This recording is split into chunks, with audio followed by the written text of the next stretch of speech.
Howdy,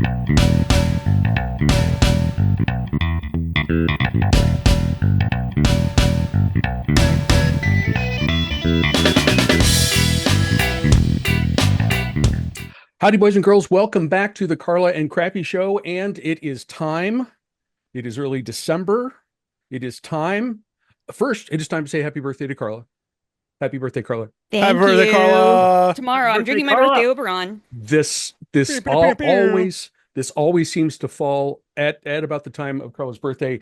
It is the 11.5th Bowlapalooza. The 0.5th, I think we agreed that was 2020, which was sort of a if you won like that whole football season. But we did every bowl game in that Bowlapalooza, so maybe we should reconsider, because there were so few bowl games that we were just like, we're running the whole damn slate. And yeah, so that's true.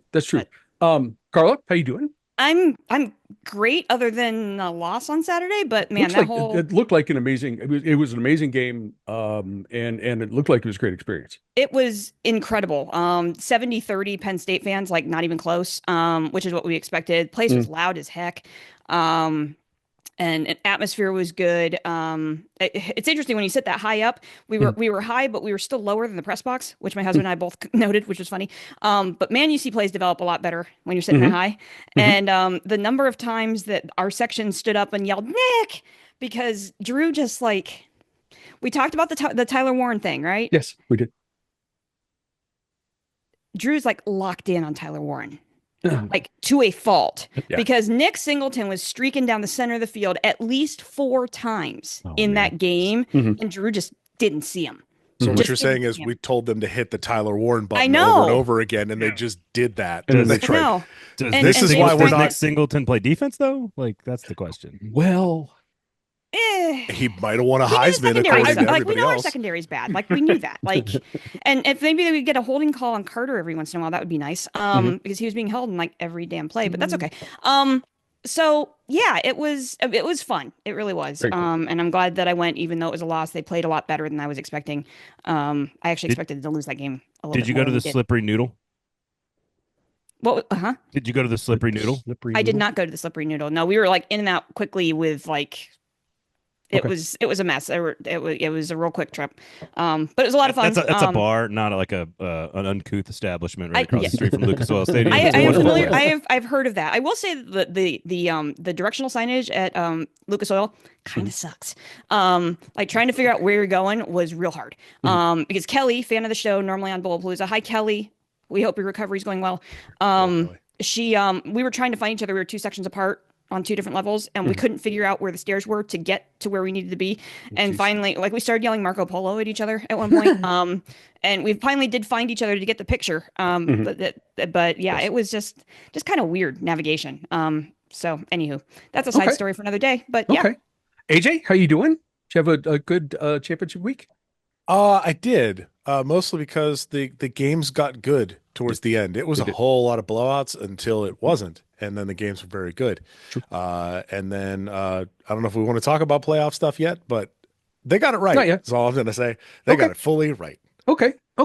As we do for our Bowlapalooza shows, we have a whole bunch of people joining us. You will recognize a couple folks. We will get to them in a moment. You will not recognize 2 who I am speaking to for the very first time, and we are happy to have both of them there. Let's start with Steve Cavendish, I believe editor of the Nashville Banner. I am, and a long time. And this is I love you already, because I had 30 years in the business until just recently. A longtime print media guy.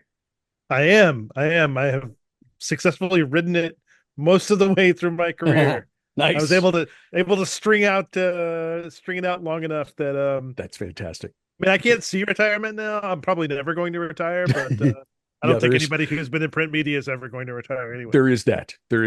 I have a future as a Walmart greeter somewhere down the line, probably. I have just a sort of an icebreaker for each of our guests. And Steve, I'm going to start with you. We've talked a lot about just how much fun this season has been. From your viewpoint, rate this college football season overall on a scale of 1 to 10, 10 being the most incredible thing you've ever witnessed in your entire life. I'd say it's a solid 8.5, trending towards a 9. Okay. How come? Lot of fun teams. I like any year that you have somebody out of the blue.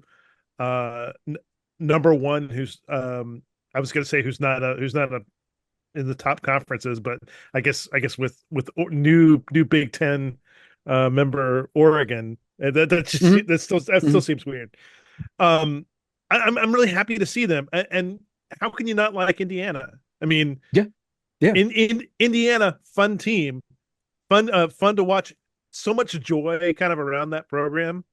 Exactly. Check out Braden's. That's nice. That's fantastic. So good. Tennessee, that I have the disease of being a Vols fan all my life.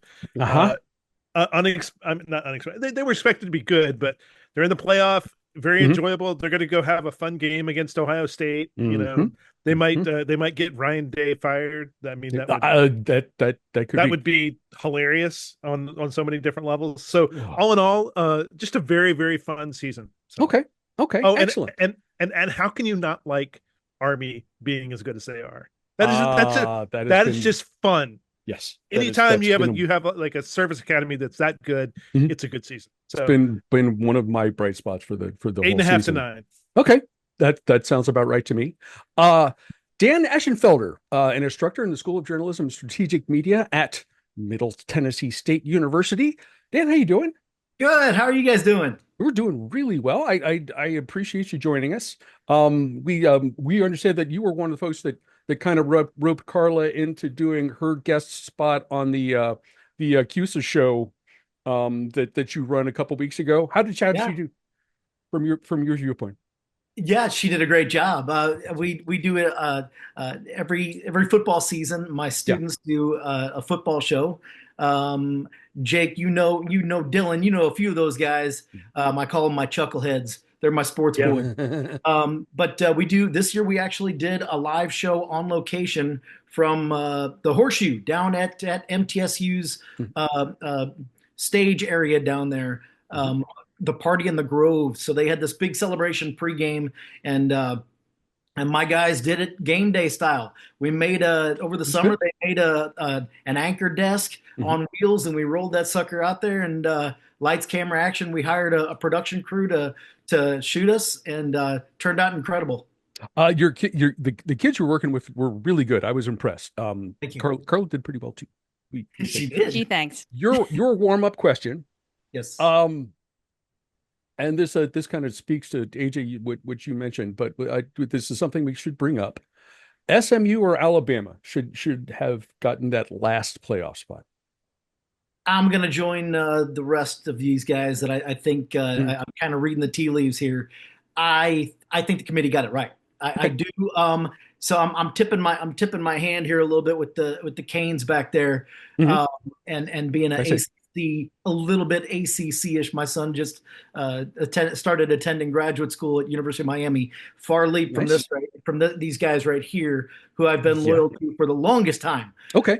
But yeah, I think the committee got it right. I think the SEC, I'm learning for the first year, having stepped out of my SEC bias. It's my very first year understanding and seeing things a little bit more from the smaller conferences. I don't want to call them smaller, but the less appreciated, let's say that, conferences in the ACC. Yes. And I'm definitely going to be talking about a little bit of that today, tonight, about the overlooked stature of teams like Syracuse and Miami. Okay. That sounds fantastic. Next up, Braden Gall. You guys have seen him before, owner of 440 Media, host on ESPN Radio. I think still do stuff for Athlon. Yes. Yes. Okay. Yeah, I just took a drink. Yep. That's we, as I said, we encourage that. That's fine. I knew exactly what question I was going to ask you when I saw the first round playoff games. I am an Ohio State fan. I'm an Ohio University alum. Congrats. Thank you.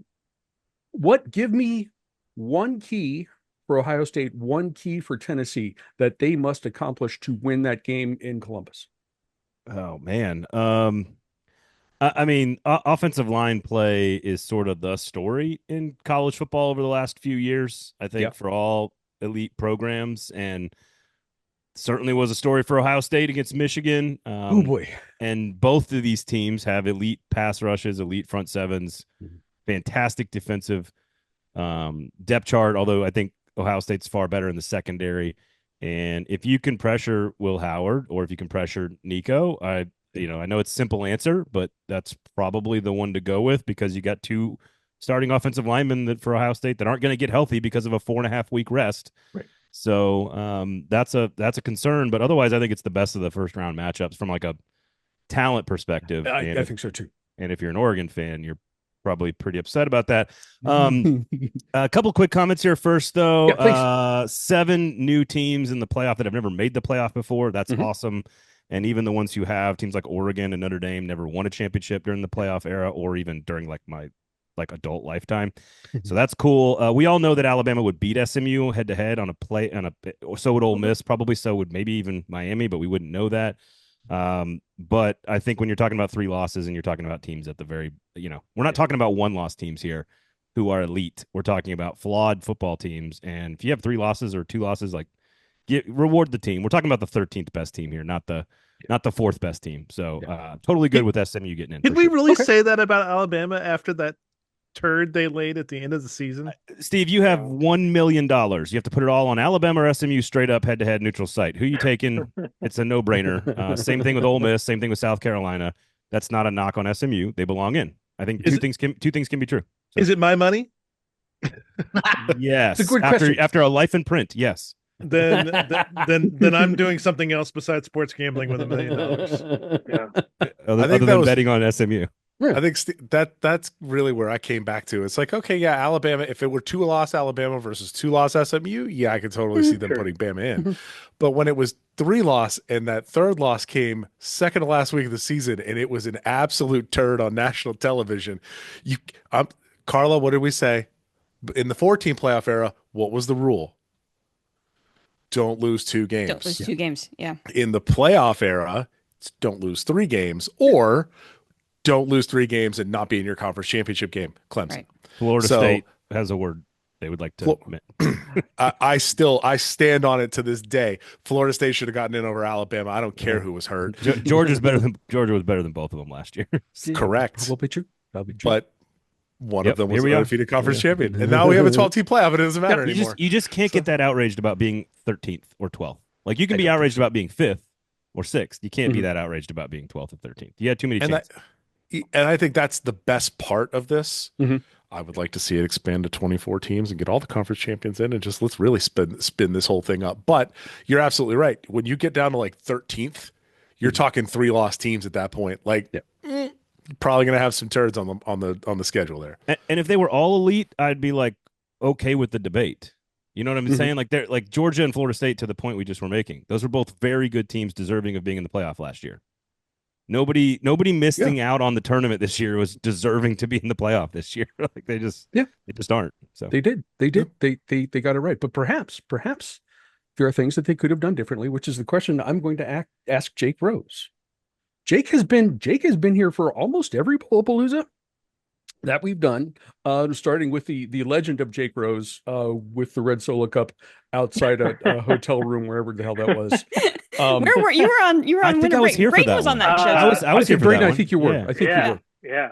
I was Pensacola with my dad in like Daytona Beach, so I was already way ahead of you guys on that one. I think your microphone was better that time. I'm going to tell that story every single time. It's just I'm just going to do it. I'm sorry. My question for you, Mr. Voice of the Middle Tennessee Blue Raiders, what does the college football people need to change about the current playoff system for next year? Ooh, that's a good question. So, kind of with you guys, I think that they got it right, but what do we need to change?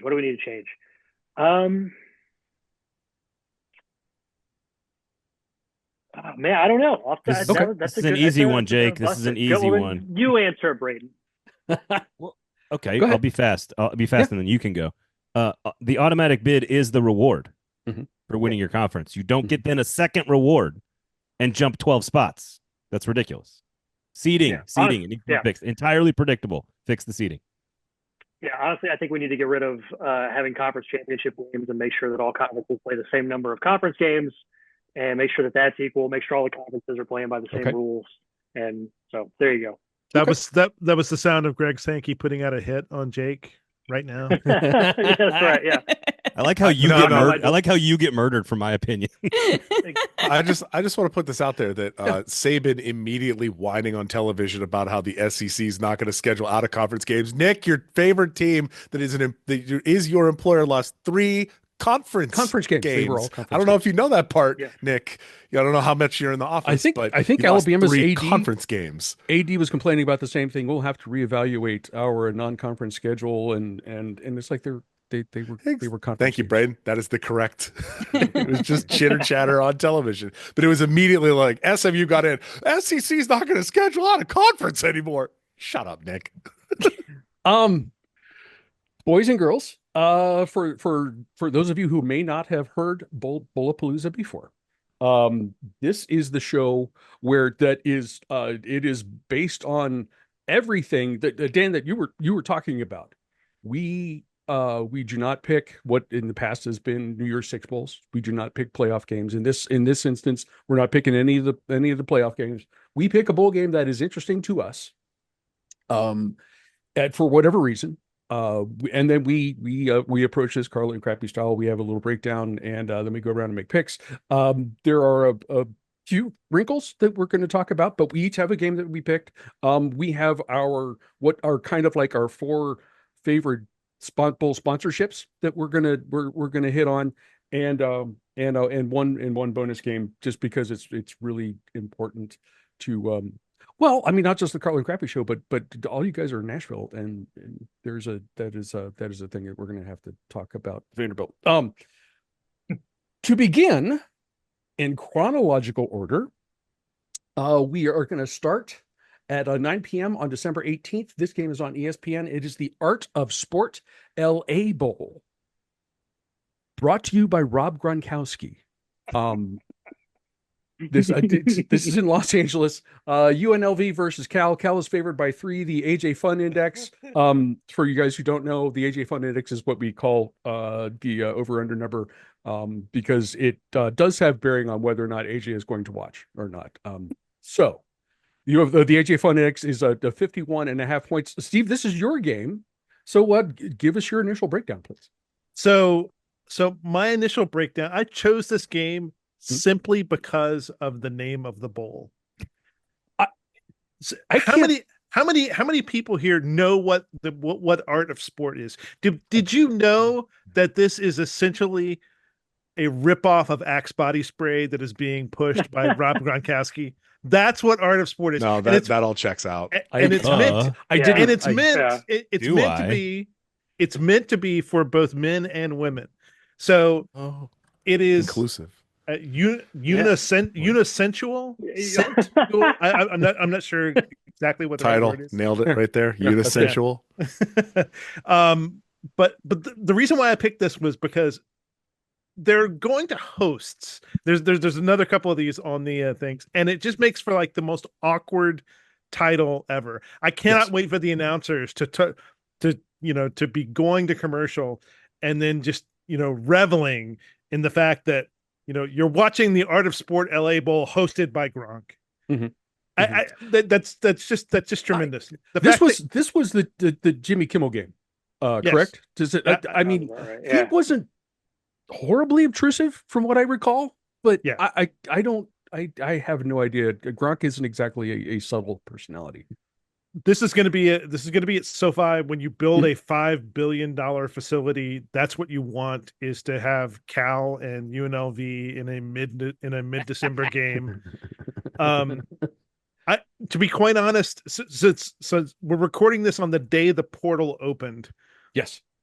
We have no idea what the rosters for these teams are going to be 9 days from now when they actually play this thing. Not the least of which is that UNLV just lost their coaching staff when Barry Odom decided to take the Purdue job for some reason. For reasons that escape me. He knows he's in a better job right now than the Purdue job, but whatever. I would agree. Purdue job's gonna have TV money coming in though. So Purdue job, there is going to be money there. But so there are really only sort of kind of a couple people that you need to know here. I'm calling my notes here. Haji Malik Williams is the quarterback for UNLV, who did a very good job as a two-way quarterback, stepping in. He's basically the reason why they made the Mountain West title game. He's a very good player. I think he ended up with like 2,600 yards and 26 touchdowns against only 5 interceptions. That's pretty good. You'll remember he has the job because his dim-witted teammate decided to hold out for more NIL money in the middle of the season, and all of a sudden found that none of his teammates wanted to play with him. FAFO has been F around and find out has been a theme of the show all season long, and that's a perfect example. So UNLV, I have no idea kind of what to expect here. Traditional ACC power Cal, though, I've always wondered how an ACC school would do if you made them travel to the West Coast for a bowl game like this. Here you go. And now we get to find out. This is going to be an amazing test for us. Long time ACC power Cal. Long time ACC power Cal. I'm just very excited about this. I'm in another tab here trying to get my notes to come up. Fernando Mendoza is the guy you need to pay attention to with Cal. Passed for 3,000 yards, 18 touchdowns, 6 interceptions. He missed the final game against SMU, but it looks like he will play in this West Coast trip. Okay, so good for him. The line on this is 2.5. I've got the ACC team. I've got the people going out west. They're gonna go to LA, get a little sunshine, little vitamin E, and I think they're gonna beat UNLV. Not the least of which is because I'm not sure UNLV will have a full roster come game day. That's a perfectly legitimate thing here. Now, as we do, we go around the horn and offer whatever thoughts you have about this game. Dan, you are up. Yes. So speaking of going out west from all the way across, so you might recall that early game with the Canes going all the way on game day, by the way, game day crew in tow, all the way out to Cal for that wonderfully, beautifully placed time. If you're a West Coast guy. Yeah. But on the East Coast, if you start there, you might want to brush your teeth first and get ready for bed because you're gonna be there for a while. But that one's an interesting one, and I was surprised actually that the Canes came back kicking and screaming in that game. But it was a heck of a first game. It's interesting to note on this game that they're the only ACC team to lose to the behemoth, giant slayer, Florida State. Right. Yeah. Right. So Gronk, give me the Rebels. Braden, what you think? I think the officials played really well in that Miami Cal game. First of all, so Barry Odom. Let's talk about Barry Odom for a second. UNLV has long been discussed in like college football circles as like this sleeping giant of a program. We use that phrase about a lot of different programs, and that's one that's always sort of had the opportunity to, if they hires the right guy, they could do good things. They hired the right guy, and they did good things. And it's a tough job. The Raider Stadium helps, but it's a tough job. And I guess Barry Odom didn't think that was big enough of a challenge for him because Purdue's a really, really, really hard job right now. And I just think that's a hilarious storyline that has no relevance to the football game whatsoever. But I think Barry Odom deciding that, you know what, UNLV, I need a bigger challenge. I'm going to go to Purdue, because I don't understand his career path. Like, what's the next step on this? Like, are you going to get like 2 bowl seasons in West Lafayette and then like jump to what? Iowa State? Like, what are you gonna do? What are you gonna do after that? Like, I don't understand. I don't understand the career decision making by Barry Odom. Is what I'm getting at here. Yes. That's all. That's all I had. Okay. Who's going to win this game? No clue. Okay. Bowl games are like, how do we know who's going to win bowl games? We don't know half the players, and we don't know what they care about. We don't know what they did the night before. We don't know if their girlfriends are happy. Like, nobody knows what's happening in a bowl game. Yeah, but there's a trophy involved, Braden. So who you got? UNLV's motivated. Okay, that sounds good. Jake? So the only thing that I can think of why Barry Odom would leave Vegas for Purdue is because he's not going to have Tillman Fertitta looking over his shoulder the whole time, I guess. That's basically kind of his boss. So instead of, some goober of a billionaire, you're going to have a bunch of goobers that tuck their T-shirts into cargo shorts and Purdue fans looking over your shoulder. So that's the only thing that I can think of one reason why he would move to West Lafayette. But there you go. They have a good brewery. There's a good brewery there. And I think probably I've been also there. in Bloomington too. I think I've been there.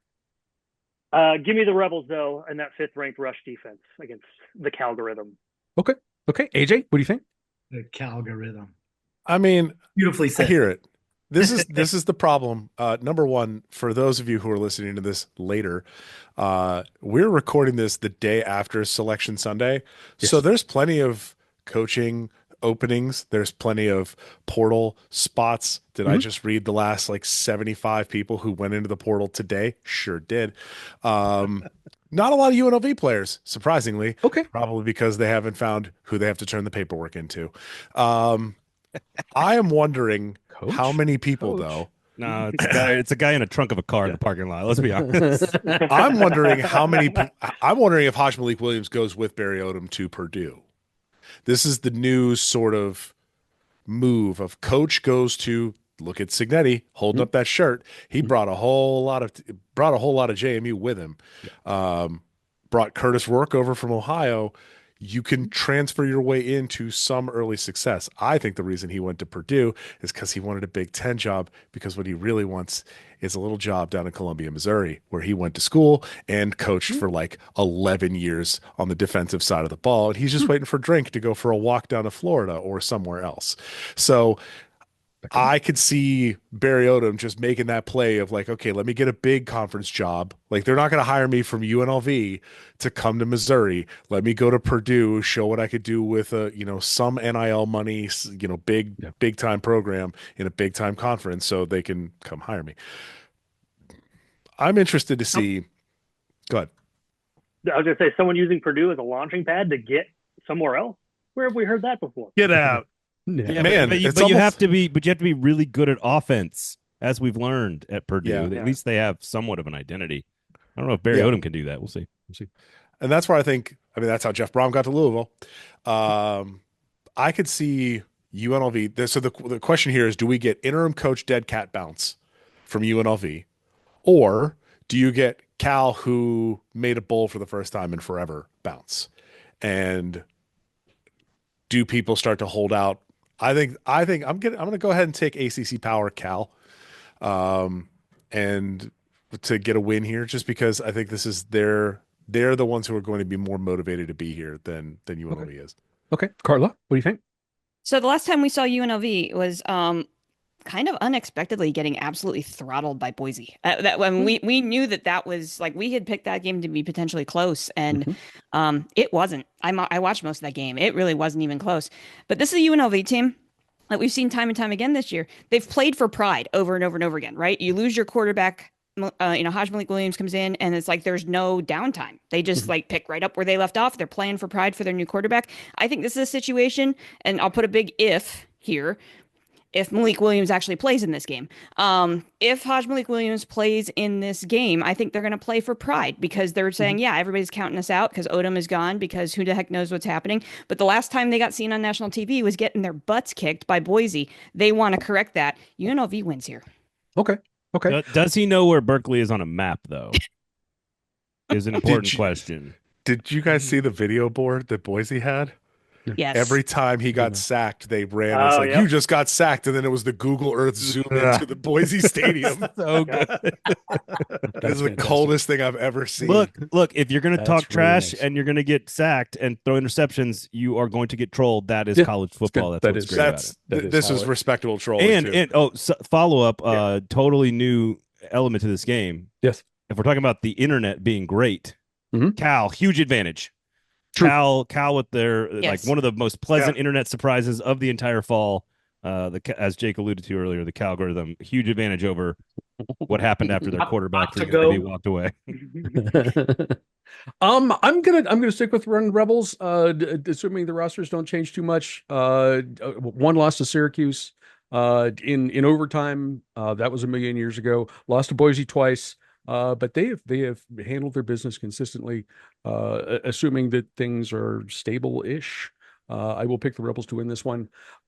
We go to December 20th on ESPN. This game is at noon. I don't know what the Staff DNA Cure Bowl is or what this used to be, if it was anything, but it's in Orlando in Camping World Stadium. It features my Ohio University Bobcats versus Jacksonville State. My Bobcats are favored by 1.5 points. The AJ Fun Index is a not so fun 53.5. AJ, cover your ears for a second. This is not going to be for you. Strength on strength matchup. Jacksonville State rushes for 267 a game, second best in the country. OU limits opponents to 95 rushing yards per game, fifth in the country. That's going to be the matchup. It's going to be a lot of fun. I think the advantage that OU has, Jacksonville State will give up some yardage. And OU's offense has been humming. I don't know if you saw the Mid-American Conference championship game, or the game the last week. Parker Navarro is he's playing really well. Anthony Tyus running the ball really well. I think there's going to be enough there for OU to win this game in something that's going to make me uncomfortable. Should be a fantastic game either way, because we've talked about Jacksonville State a lot, and have been very impressed with them since they came up last year. Steve, what do you think? Staff DNA is a staffing agency. Okay.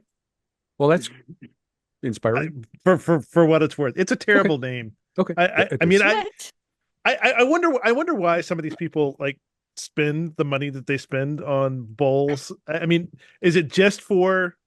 I mean, like for instance, one of the games that we skipped here, the R&L Carriers bowl. Like, I actually know who R&L Carriers is after they've sponsored a bowl for 20 years. Yeah.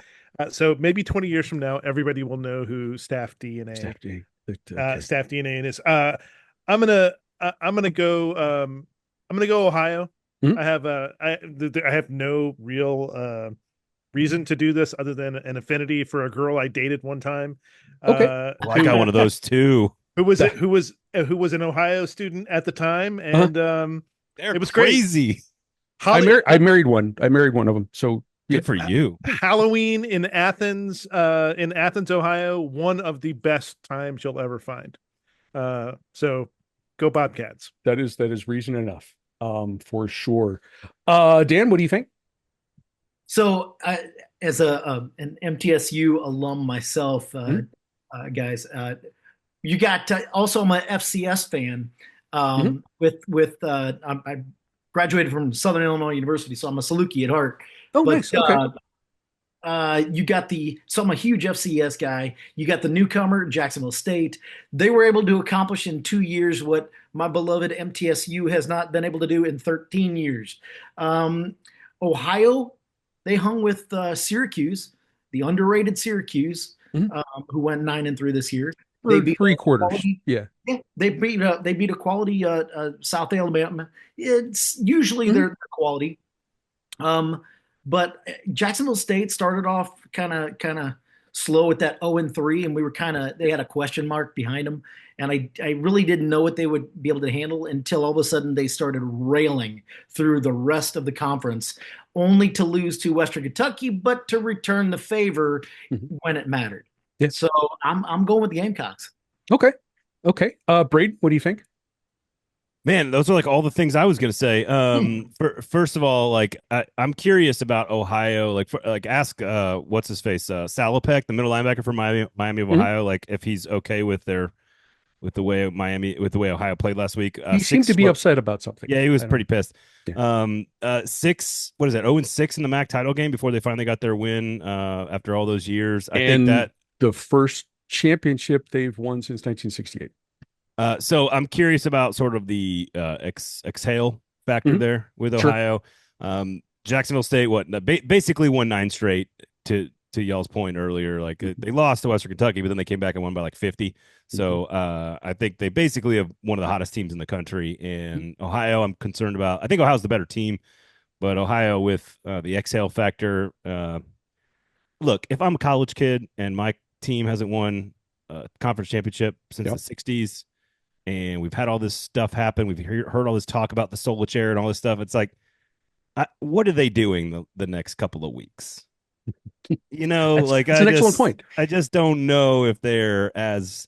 Now, I would also, the coaching staff for Jacksonville State, what are they doing over the next few weeks? Who knows? I'll take Jacksonville State, but I have no real reason other than exhale factor. I'm not doing that to troll you at all. Go Bobcats, because I also dated a lunatic who went to the University of Ohio University, excuse me. It was the most fun parties I've ever been to. Yeah. It ended quickly. But those things happen. I will say, Carbondale. And it was fun though. Carbondale is a fun town. Especially Halloween.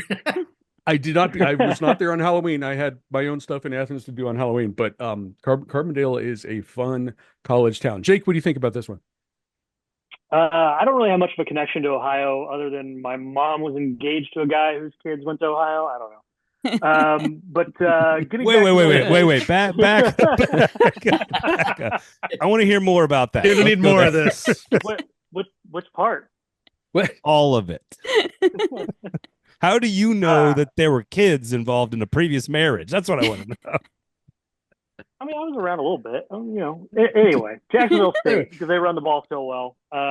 Even though didn't Charlotte or Ohio's coach go to Charlotte?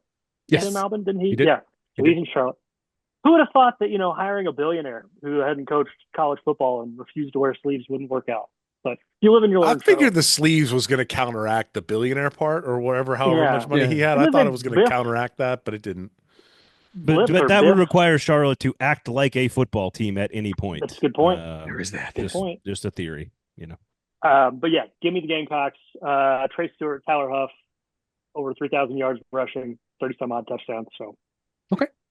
AJ, what do you think? I'm wondering if the coaching staff at Jacksonville State is trying to find some of their old residences in Morgantown.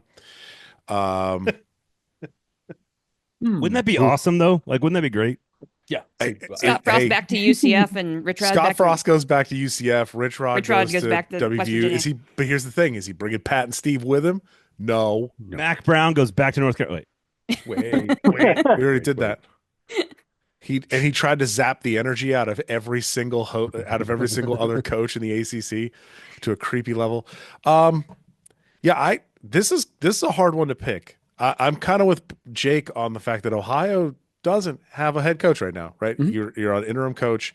I'm imagining that Jacksonville State's probably not going to be far behind. I'm going to take Ohio here. Jacksonville State looked good in the Sun Belt, or not Sun Belt, Conference USA title game. Yeah, for sure. But who knows? Ohio beating the brakes off of their rival in the conference championship game, and now you get to go to Orlando, not Disney World. You get to go to Orlando. Like, you get to stay next to the upside down Ripley's Believe It or Not house. You don't get to stay on property. Calm down. Pack your affliction shirts. You obviously don't have kids and have never taken them to Disney World. I have children. I have not taken them to Disney World. I would force people to stay on campus and never leave. if I wanted to win the game. Yeah, so I'm taking Ohio here, and yeah, I think they get excited and they go get a win. By the way, the concept I have in my head about Staff DNA is they're a healthcare job finding company for like nurses and that sort of stuff. The Cure Bowl has raised $4 million for breast cancer research. That is the good. Cure part of Cure Bowl. So I'm imagining there is a little bit of a tie of like, hey, we help people find jobs, and also we're helping to donate money to find cures for cancer. So we'll take that. Staff DNA is better than Duluth Trading Company and avocados from Mexico was last year. Avocados from Mexico. Tail greeter. Have you ever FBC worn those mortgage. overalls though? I mean, come on. They are great. Pour one out for the Poulon Weed Eater Bowl. So, Well, I mean, that's more than made up for by the Bad Boy Mower Pinstripe Bowl. That's So true. We've got lawn care. We have lawn care. A lot of lawn care in the Bronx. Like, what are we doing? That was the part Serious. that was the Bad Boy Mowers Bowl was the one that was in Tampa, which was on a fake turf field in Tropicana. And at least they're on a field that's grass now. So there is that. It's like the Lockheed Martin Bowl. I don't think any one of us can, afford an F-35, but no. When you got defense, when you got DoD contract money to throw around, bowl game sponsorships come up. What happened in Fallujah? Don't ask about that. It's fine. don't ask. Carla, what do you think about my Bobcats and the Gamecocks? There's a lot going on in this game. We don't know what the status of Ohio is going to be without Albin, who's playing in this game. I don't know. What I do know is that Trey Stewart's a damn good running back, and he's run all over everybody. So, yeah, sure. This many days out, Gamecocks. Okay. That is everybody on that game. Next up, on our chronological list, 8 p.m. December 27th on ESPN. It is the DirecTV Holiday Bowl. This is is that still in San Diego? That's still in San Diego, right? It is still in San Diego. Yes. Yeah. Washington State and Syracuse. Cuse is favored by 6.5 points. The AJ Fun Index is an actually fun 60.5. Carla, this was your pick. Take us through this game. It was. I picked this for a couple of reasons. First, really quickly, who knew DirecTV was still a thing? Hi. Right. But they're still sponsoring this bowl game. This used to be the San Diego Federal Credit Union Bowl. I miss those days. But the real reason why I picked this game. Is it? What was that? You credit union fan? Actually, weirdly, yes. Okay, that's fine. My dad works for one. Nice. Okay. Anyhow, I'm more of a Northern California credit union. Yeah, something like that. Whatever. But no, the real reason I picked this game is because it's the Holiday Bowl, right? And it's like it's one of those bowl games that like every year you're watching all these bowl games, but then the Holiday Bowl comes on, and it's got a different broadcast network, and we get to hear Gus Johnson going absolutely berserkers over games that consistently put up points. This is the game that always is giving. And when I saw this matchup, I was like, the college football playoff or the college football bowl gods gave it to us again. They absolutely gave it to us again because there's going to be absolutely zero defense played in this game. This is going to be points on points on points. We've said it all year long. We've kind of become enamored a bit with John Mateer, which goes against our usual kind of premise. We have two concepts when it comes to quarterbacks in this league. The first premise is if you have two quarterbacks, you have no quarterbacks. No quarterbacks, right? And if your quarterback is your team's leading rusher, that's bad. It's bad, right? Those are the two kind of like what we've gone with on the show for a long time. And John Mateer just like took that box and destroyed it. And he's been successful all year long. If he plays in this game, he is a delight. Please go watch him. Also, the lone representative from the Pac-12 in the bowl season this year, as AJ salutes. Thank you. Because Oregon State won the Pac-12 title and didn't qualify for a bowl game. So this is your only chance to see a true Pac-12 I love this team. sport. Yeah, right. Oregon State should just go have an open practice in Palo Alto in the Niners. They should play an orange and black game and just like let everybody come. Like that should be their bowl game. But anyhow, who am I picking in this game? Oh, Syracuse. Depends on if Kyle McCord plays, right? If Kyle McCord plays, like this game's gonna be a whole lot of fun. I don't see any possibility that he actually plays in this game. Give me Wazoo. Okay, Steve, what do you think? The Syracuse that showed up late in the year was very fun to watch, very entertaining. I was really glad to see Syracuse get the Holiday Bowl, which is always kind of pointsy, but B, you ever spent any time in the land of lake effect snow? I grew up there. It is. Carla and I AJ know a thing or two. Yes. I spent parts of like Erie. January and February for 20 years in Syracuse, New York. Okay. And I got to tell you, you want to get the hell out of there. And God bless them for sending them to San Diego. What a great reward for a season that was maybe not supposed to be as good as it actually was. Mhm. Good for Syracuse. I'm going with Wazoo. Okay. Dan, what do you think? So don't know much about Wazoo, but I can tell you about Syracuse. You know, the Ohio State transfer. Their quarterback is putting up Heisman numbers. He's doing an incredible job when it matters towards the end of the season. Yeah, give me the orange. Okay, Braden. So, look, there's a lot of great candidates for Coach of the Year. I think the one that gets overlooked the most, full stop, is Fran Brown at Syracuse. I think he did an extraordinary job. That is an extremely difficult job, and for them to be as good as they were, as fast as they were, is just like an insane story. Also, to Cav's point, I don't know this for a fact, but Syracuse to San Diego has to be the longest journey any team is going to make, probably in the bowl season, outside of Oregon to Indianapolis, for the Big Ten championship game. Hawaii. Hawaii's not US playing in a Bible? bowl game, so No, But but USF who's is going to Hawaii. well, that doesn't count. Yeah. That doesn't count. It's a flight. It doesn't count.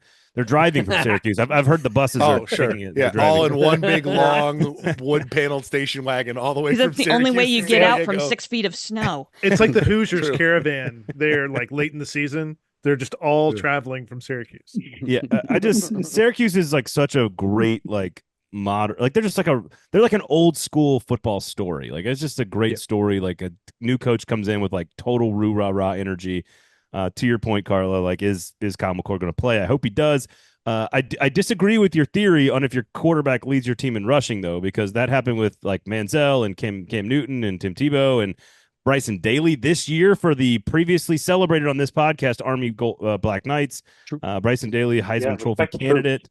Why do you guys hate America? So I think obviously America wants a running quarterback, and John Mateer is. There's an exception for the service academies because they play the out. Whatever, irrelevant. No, I agree with you guys. I think it's honestly, I hope McCord plays because I think it's one of the best quarterback matchups in the entire bowl season.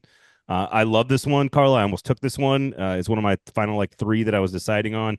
I think it's a great game. Holiday Bowl, always fun to watch, and I hope it lives up to the expectation. I will look. I think Syracuse is the better football team. They've had a better season.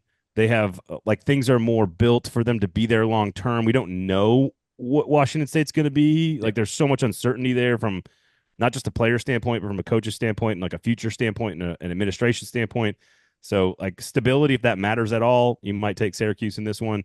But if Kyle McCord doesn't play, then I'll take Mateer to just run for 230 yards and just to dominate. It's going to be a great game if they play. It's going to be awesome. That'd be cool. Jake. So who's your pick?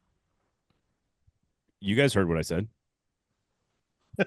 If Kyle McCord plays, I'm taking Syracuse. If he doesn't play, I'm taking Washington State. No. I think that's fair in bowl games. There are no conditional picks here. If the starting quarterback who threw for a billion yards is half not of these playing, teams could be in the portal. No, you got to make a pick now. Make your pick, Braden. We will specify. Oh, he turned rosters his mic off. as they stand today. All right, we're going with Syracuse for me. We're assuming that Kyle McCord is playing. By the way, I had no idea that Kyle McCord was the leading passer in the country. Is that an indictment of Ryan Day? Yes, no? A little bit, kind of. We'll find out when Tennessee plays them in a couple of weeks. Yes, we will. They're the number one passing offense in America. Okay. AJ? If stability, I think Braden, if stability were a thing, you'd be all in on Wazoo. Since when has Wazoo cared anything about stability? That is an entire program built on chaos. No, it was the other way around. I said if it's stability, I'm taking Syracuse. That's what I'm saying. Okay. I'm picking Wazoo. I've watched a lot of Syracuse football this year. They are stupid fun to watch. Kyle McCord has had a hell of a season. But Fran Brown, you nasty, nasty man, you're going to have a real stinky flight home because he does not wash after the game if they lose. Winners get washed. Bad. That's a stinky flight home, baby. Wow. What a great reference. I love that. I was not aware of this. Yeah, he at the end of the game, he started yelling, winners get washed in the post-game interviews. Crappy, do you not know the whole story? Do you go ahead and tell them? He doesn't if they lose, he doesn't shower after the game. He doesn't shower until the next day. He doesn't deserve to shower. He wants the stink of the loss on him. And he's like, I sleep in my office or whatever. He like goes all the way in on this. And then he showers the next day and it's fine. But after the game, when they win, he got asked by like a reporter. He's like, you looking forward to the shower? He's like, yeah, baby, winners get washed. And then he ran off. Well, his wife must think he's a treat. Listen, you are all in if you're you've seen the paychecks. You're a print guy. You've seen the paychecks for coaches. They're doing fine. Yeah, they're doing okay. I'm throwing my analysis out the window. That alone is enough to motivate Syracuse for the second longest flight of the bowl season to win this game and being able to shower before they get on the plane to go back home. To be clear, he's the only one who doesn't shower. The rest of the team washes just fine. Just so we're clear. I mean, he works hard on the sidelines. He is not a quiet, demure kind of person. So that's they don't want to share that flight with him without showering before they take the trip home. Next up on our list at 4:30 p.m. on December 28th on the CW. Wow. Ooh, Ryan Leaf, come on down. The Snoop Dogg Arizona Bowl in Tucson, Arizona. Wait. You have to give the whole name. What the Snoop Dogg Arizona Bowl presented by Gin and Juice by Dre and Snoop. That makes it even better. And I'm Steve, I'm glad you had that whole thing written down. Miami of Ohio versus Colorado State. Miami's favored by 1.5. The AJ Fun Index is a 43.5. Here's a contextual thing. And Jake, I don't want to steal your thunder. Go ahead. This Miami of Ohio is at odds with Ohio University because they are two very different cultures. We have talked a little bit about the craziness associated with Athens. Miami is a little more staid, a little more conservative, and by little I mean a lot. They're rich as so. They are. I had many high school classmates. Many high school classmates went to Miami. Sorry if I'm not allowed to cuss. Yeah, you're fine. You're fine. You just gave Crappy more work. It's all good. Yeah, yay, feetball. Yay, feetball. They're rich as feetball. I'm thinking specifically about the culture of Snoop's favorite recreational substance in Colorado versus not just Ohio, where recreational weed is now legal, but Southwest Ohio, which is probably the most conservative part of the state. The culture war here almost certainly dictates that Snoop would have a favorite. But we'll talk this out. And Jake, give us your initial breakdown for this game. Honestly, to me, the game is kind of secondary to the network, the CW. Yes, and the fact that we have a chance of having Snoop Dogg and Tom Brenneman in the same booth together, and just the memes that we could have from this. You should have warned me before I took a sip of that beer. And Jake, how do you spell Tom Brenneman's first name? I know. It's Tahom. THOM. Thom. Tom. That's all that really matters here. I mean, Jay Norvell's done a nice job in Colorado State. Yeah. In his first 3 years, they've improved on wins every single year. The only coach I think that has his own book club. And the only disappointing thing about this is that Torrey Horton will not be playing in this game for Colorado State. He is going to be a Sunday player next year, wide receiver from Colorado State, who's very, very, very good. But yeah, I mean, Tom Brenneman, Snoop Dogg, same booth, same time. It's fantastic. Well, I just pray that what we all hope happens. Do you have a thought about the actual game and its outcome? No. Okay. Not particularly. AJ, what do you think? Colorado State had a shot to be in the Mountain West Championship game. They did. Which is a wild statement to make because the early part of the season, they did not look like they belonged on most fields. So good for them for making a bowl game, almost making the Mountain West Championship game. And they are built for a Snoop Dogg Arizona Bowl presented by Gin and Juice by Dre and Snoop. Just to give it the full proper names. Steve, thank you.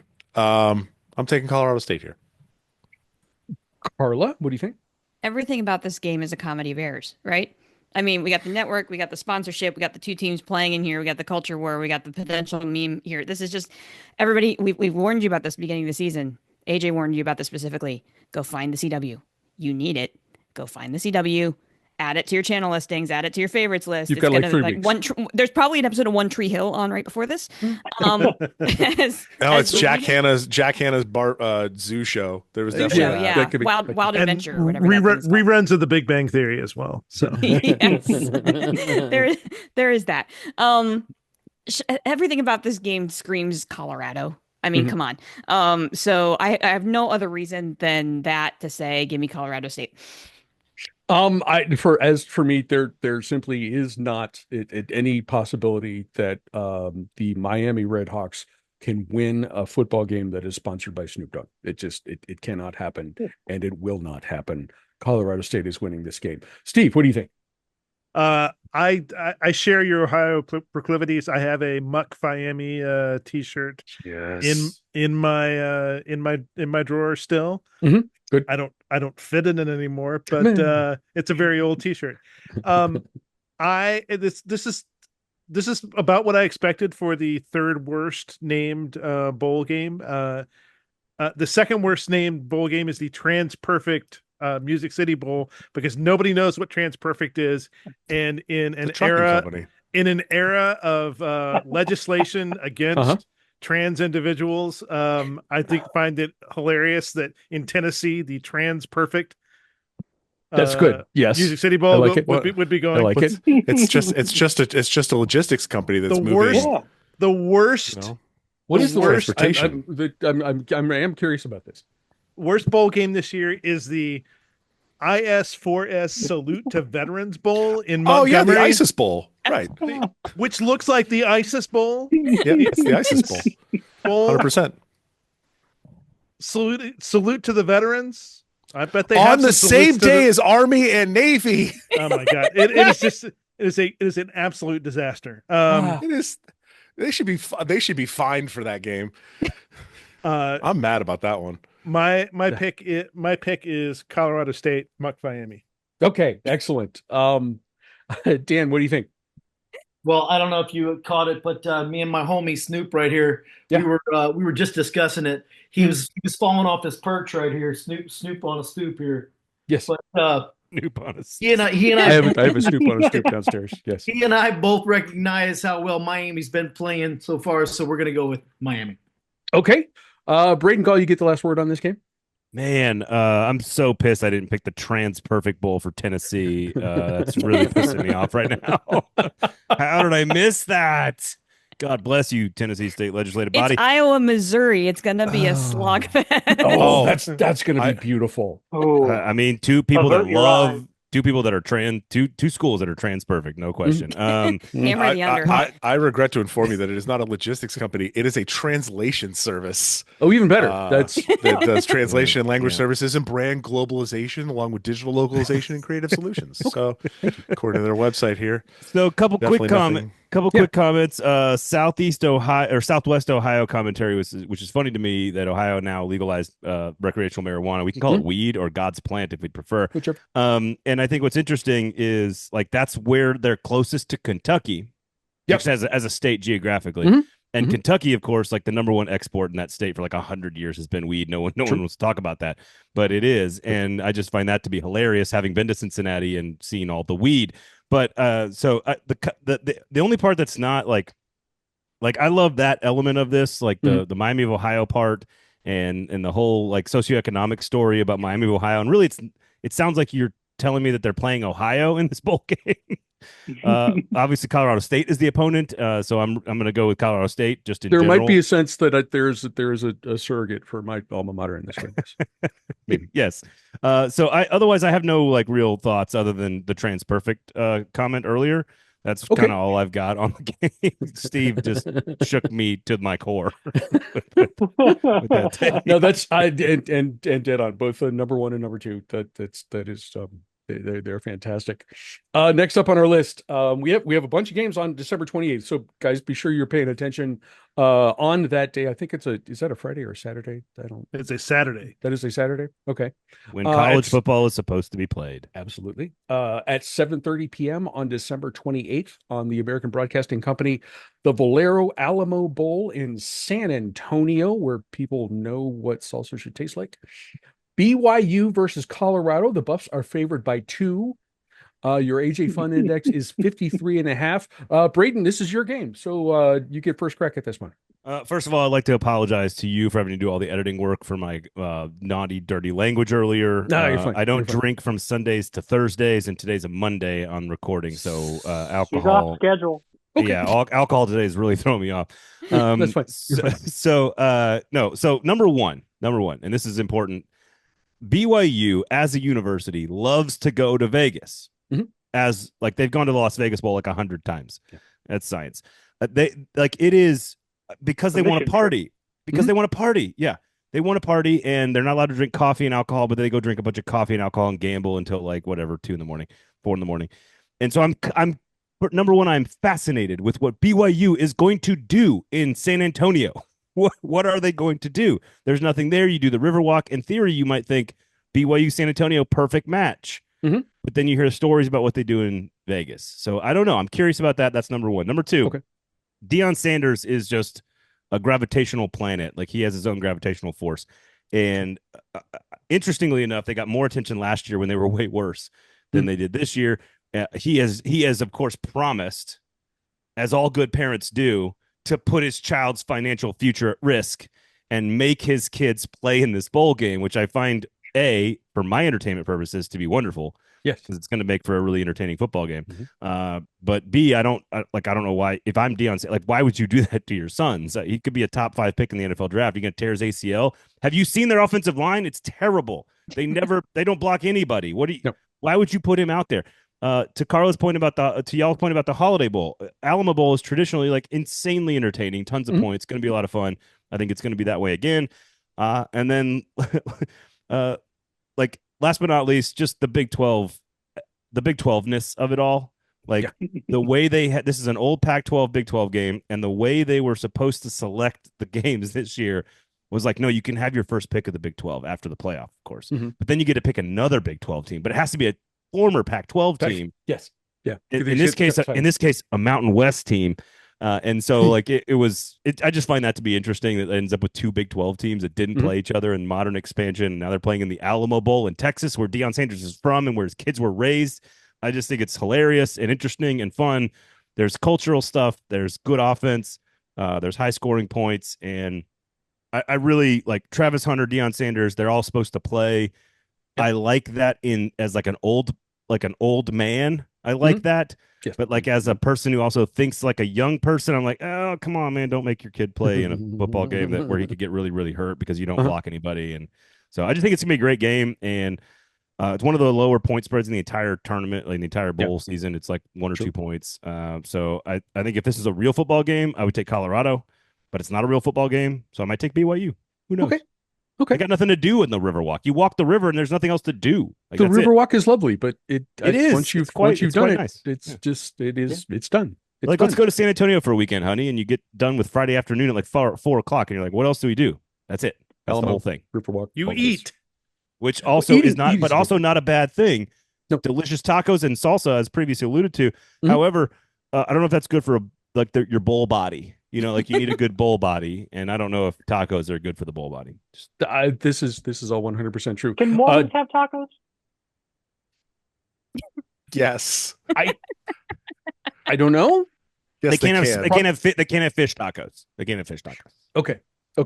Jake, what do you think about this one? I hate to agree with Braden on something, but it does actually kind of depend on if this is going to be an actual football game or not. Because if Shador and Travis are going to play, which Dion says that they are, but if they're actually going to put in the full effort, then science says it would probably be Colorado. But I think, well, that defense has actually gotten a lot better. But yeah, that offensive line is still pretty crappy. And BYU's front seven on defense is a lot better than what Colorado can handle. So I actually like BYU. Okay. AJ, what do you think? Number one, I love the fact that this is a conference game in bowl season. In bowl season. My personal favorite is this is the conference game that they actually needed that would have really sorted out some of the Big 12 championship game things. Colorado actually needed BYU to lose to make the Big 12 championship game. Surprise. By the way, all of the former Pac-12 teams maintain their bowl ties, I think, for the next 2 years or something like that. So that's why you're seeing the Pac-12 team, the old Pac-12 teams show up in the old Pac-12 bowls because of the conference tie-ins or whatever. Don't you wish that Wazoo or Oregon State could claim the Rose Bowl to be like, no. Yes. No. We get to go to the Rose Bowl. 1,000%. 1,000%, but because it's a New Year's Six bowl and it's not part of the playoff, it'll never happen again. Thankfully, a Pac-12 team will be there because it's Oregon. Yeah. A reminder that Arizona State won the Big 12 and Oregon won the Big 10, which means the Pac-12 won 2 conferences this year, like it was hard or something. It's also probably going to be Ohio State, Oregon, so it's like an old Rose Bowl in the Rose Bowl, right? In a playoff game, also a conference game. Go Vols. Also a conference game. Right. This sport is so dumb and good. I'm taking Colorado here. I watched a lot of BYU football this year, and BYU had 2 modes. They were at home at night, and they were great. And then they had day games where they had other things to do. And they were rough in those day games. They're not at home. They're in San Antonio. A lot of cattle, so a lot of milk ready to go for the BYU fans. I went to breakfast with it was a business meeting. I went to breakfast. I was went to BYU, and instead of ordering coffee, he ordered milk, like a big tall glass of milk. He said, "I'm going to be bad today," and I was like, "Sir, it is 9:30 in the morning. What are you talking about?" No, that's the perfect time to drink milk. The other perfect time to drink milk, 9:30 in the evening. I don't know why. What's wrong with that? Thank you. That's the correct statement. But he's like, "I'm going to be bad today. Tall glass of milk, whole too." And I was like, "Sir, swinging for the fences. I'm going to have the second cup of coffee." I'm taking Colorado here. I think they've just Colorado two sins don't make a right. Okay, 2 cups of coffee. All right, but 3 lefts do. So if you have a team like Colorado and you have Shador who's actually going to play and he's going to make Travis play too. Yeah, I'm taking them. They're a much more talented team than BYU. Carla, what do you think? Oh goodness. I don't know. I still have doubts that they're actually going to play. I know they're talking a good game right now, but when it comes down to it, especially if Travis wins the Heisman, there is no way that he is going to play in this football game. And as you've all said, that offensive line is not good. And you know who plays pretty good defense? BYU. Yep. I always take defense in these games. Everybody knows that. I'm a Big Ten girl. Give me BYU. Also, I didn't tell my story about delivering pizzas to the Alamo Dome. Braden, you know that story. Would you? That was again, I tell it every year because it's. I'm going to tell Jake's story every single time he's on Bowlapalooza. So yeah, go. I was coordinator for the Army All-American game. Braden, you were there with us, and it was my job to feed the team. And so we placed a pizza order. You know how hard it is to find a pizza delivery person in the Alamo Dome? It's real hard. I chased the guy around for an hour and a half because he kept going in different exits, and I kept following. I finally fed the team. The pizza was cold, but it was fine. But yeah, don't try to have a pizza delivered to the Alamo Dome. The Travis Hunter of pizza delivery guys running around down there. Play it 2 ways. To be fair, this way and that way. She's got pizzas. And, yeah. Yeah, you said they've got lots of other things to do during the day, like change diapers and like pay taxes. Like that's what all the BYU players are doing. They're busy doing adult male married family things. They are grown. They're grown men with families, and that's the Soaking part it that is all wild. in San Antonio. So dumb. I think I'm. I think Dan, I'm did next. you pick? No, we have to do me and Steve and Dan, and I think Okay. and this is Braden games. We start with this. I'm gonna I have doubts about Colorado actually playing this, and BYU figured out bizarre ways to win football games for much of the year. They're going to do that in this one, so I'm going with the Cougars. Steve, what do you think? I think that if you're wondering how BYU fans celebrate, now once they get outside the state of Utah, they are indulging in the preferred beverage of the BYU. Jake Retzlaff, their quarterback, who signed an NIL deal with Manischewitz, and that is one of the greatest things I have ever heard in my life.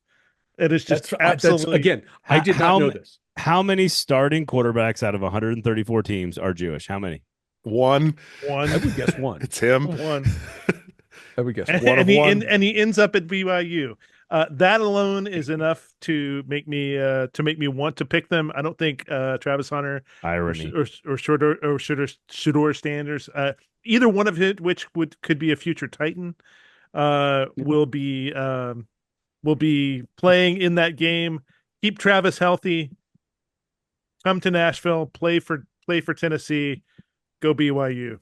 Maybe the Browns could draft Shador. That would be fantastic. Dan, what do you think? I don't know for sure if I'm buying in whether or not they're actually going to play. Also, I know Shador and Cam Ward were yucking it up this morning on Facebook Live, busting each other's chops, saying I'm all in, I'm all in. We'll see.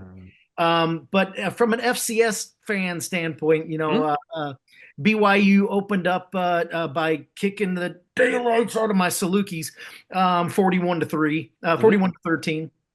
But in FCS fashion, Colorado almost lost to the Bison early on. True. And also they did lose to a former Bison coach in Chris Kleiman at K-State. So, but also BYU beat K-State 38-9. On the flip side, Colorado whooped Oklahoma State's butt 52-0, and BYU barely beat Oklahoma State 38-35. There's a complex transitive properties argument going on here that I'm having a hard time. Mike Gundy lost $1 million a year because of that game. Yes.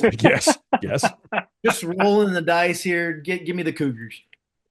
Taking the Cougars. Okay. Well, hang on. Quickly. Sorry to interrupt. I apologize. Valero is the largest global independent petroleum refiner and an international distributor and marketer of transportation fuels. That's what the internet says.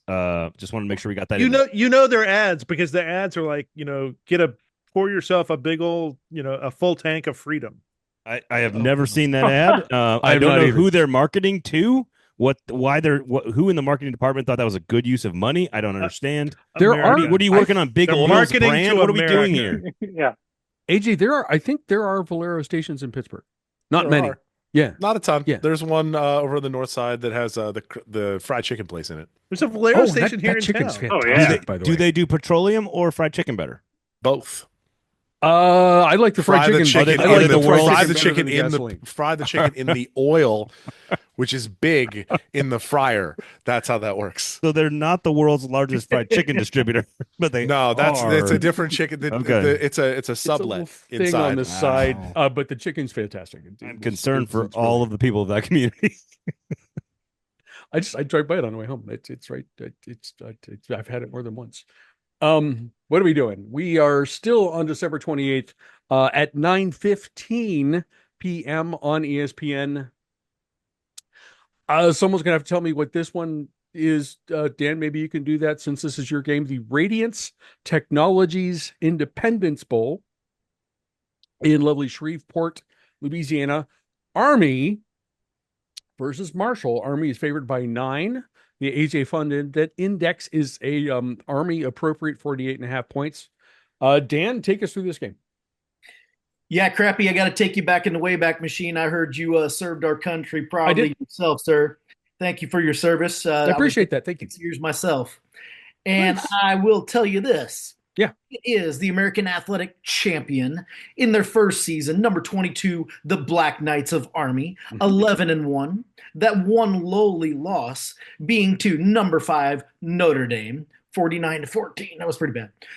Versus the Sun Belt champ of Marshall, the Thundering Herd, 10-3 on the season. So that one loss for Notre Dame. We've got Marshall with a few losses. They got a bad loss to VT. They got an even worse loss to Ohio State, but it's to be expected. And a close loss to Georgia Southern. So that's not too bad. You got a veteran coach in Jeff Monk. He's in his 11th season with the Black Knights. He's currently 108-71 record, so he's doing well. He's got a stellar record against the academies. He's won 5 of the last 7 from the Air Force. He's won 6 of the last 8 from Navy. I know you guys covered the Army-Navy game, Carla, last week. Correct. But some Marshall notes I wrote down.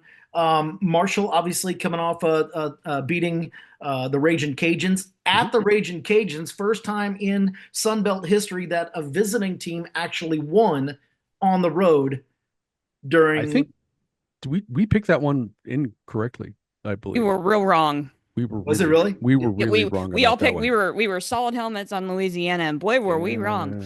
We were all in on the Ragin'. Yeah. Raging for the Cajuns. But the Herd, I mean, they impose their will on both sides of the ball. They're pretty strong. Now, that's all I have on Marshall because I'm kind of a little bit patriotic here when it comes to my boys. Hell yes. Army beat Tulane in stellar fashion, 35-14.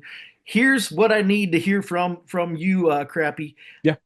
You will know the response once I tell you this. Okay. They are number 1 in the country in rushing. They are number 1 in the country in time of possession. They are number 4 in the country on third down. Does that get a hooah? Hooah. I'm not going to yell. I'm not going to yell. They got as high as this season. They got as high as ranked as number 16 in the nation. That's the highest ranking since 1962. They just did an incredible job.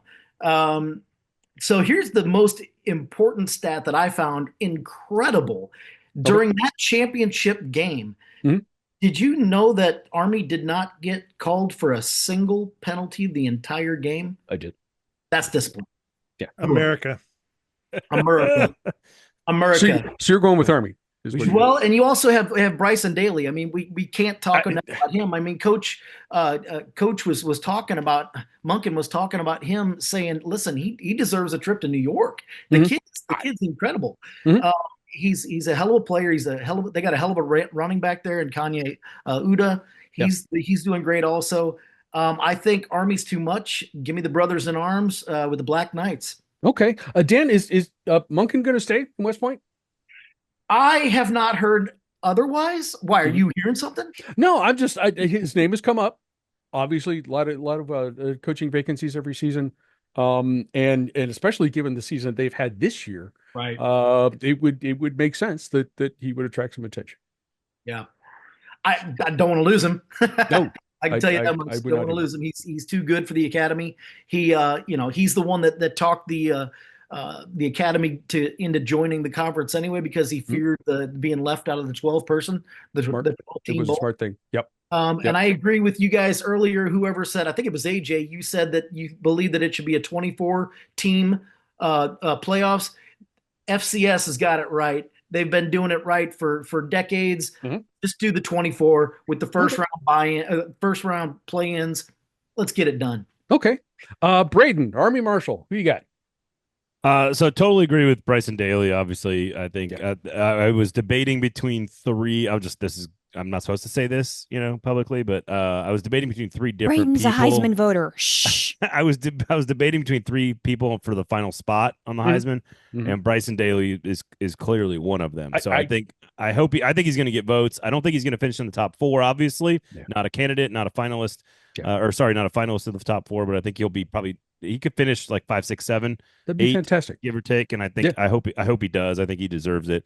Braden, did they already send the invites? Did they extend the invites to the 4 already? They announced the finalists tonight. It got announced today. The voting closed on Monday the 9th at noon, I believe. And so hopefully nobody voted until the 8th on Sunday, but that's neither here nor there.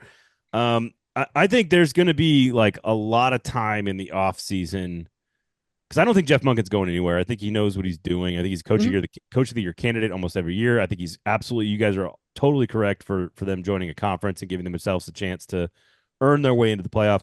I think the other side of this is far more interesting and has nothing to do with the game. The Charles Huff coaching change is absolutely the juiciest ribeye steak you can get on a coaching change plate this entire offseason. This is a guy who did not get a contract. Like he doesn't have a contract. Like just didn't have one. Won 10 games, won a conference championship. By the way, I had Marshall plus 5.5.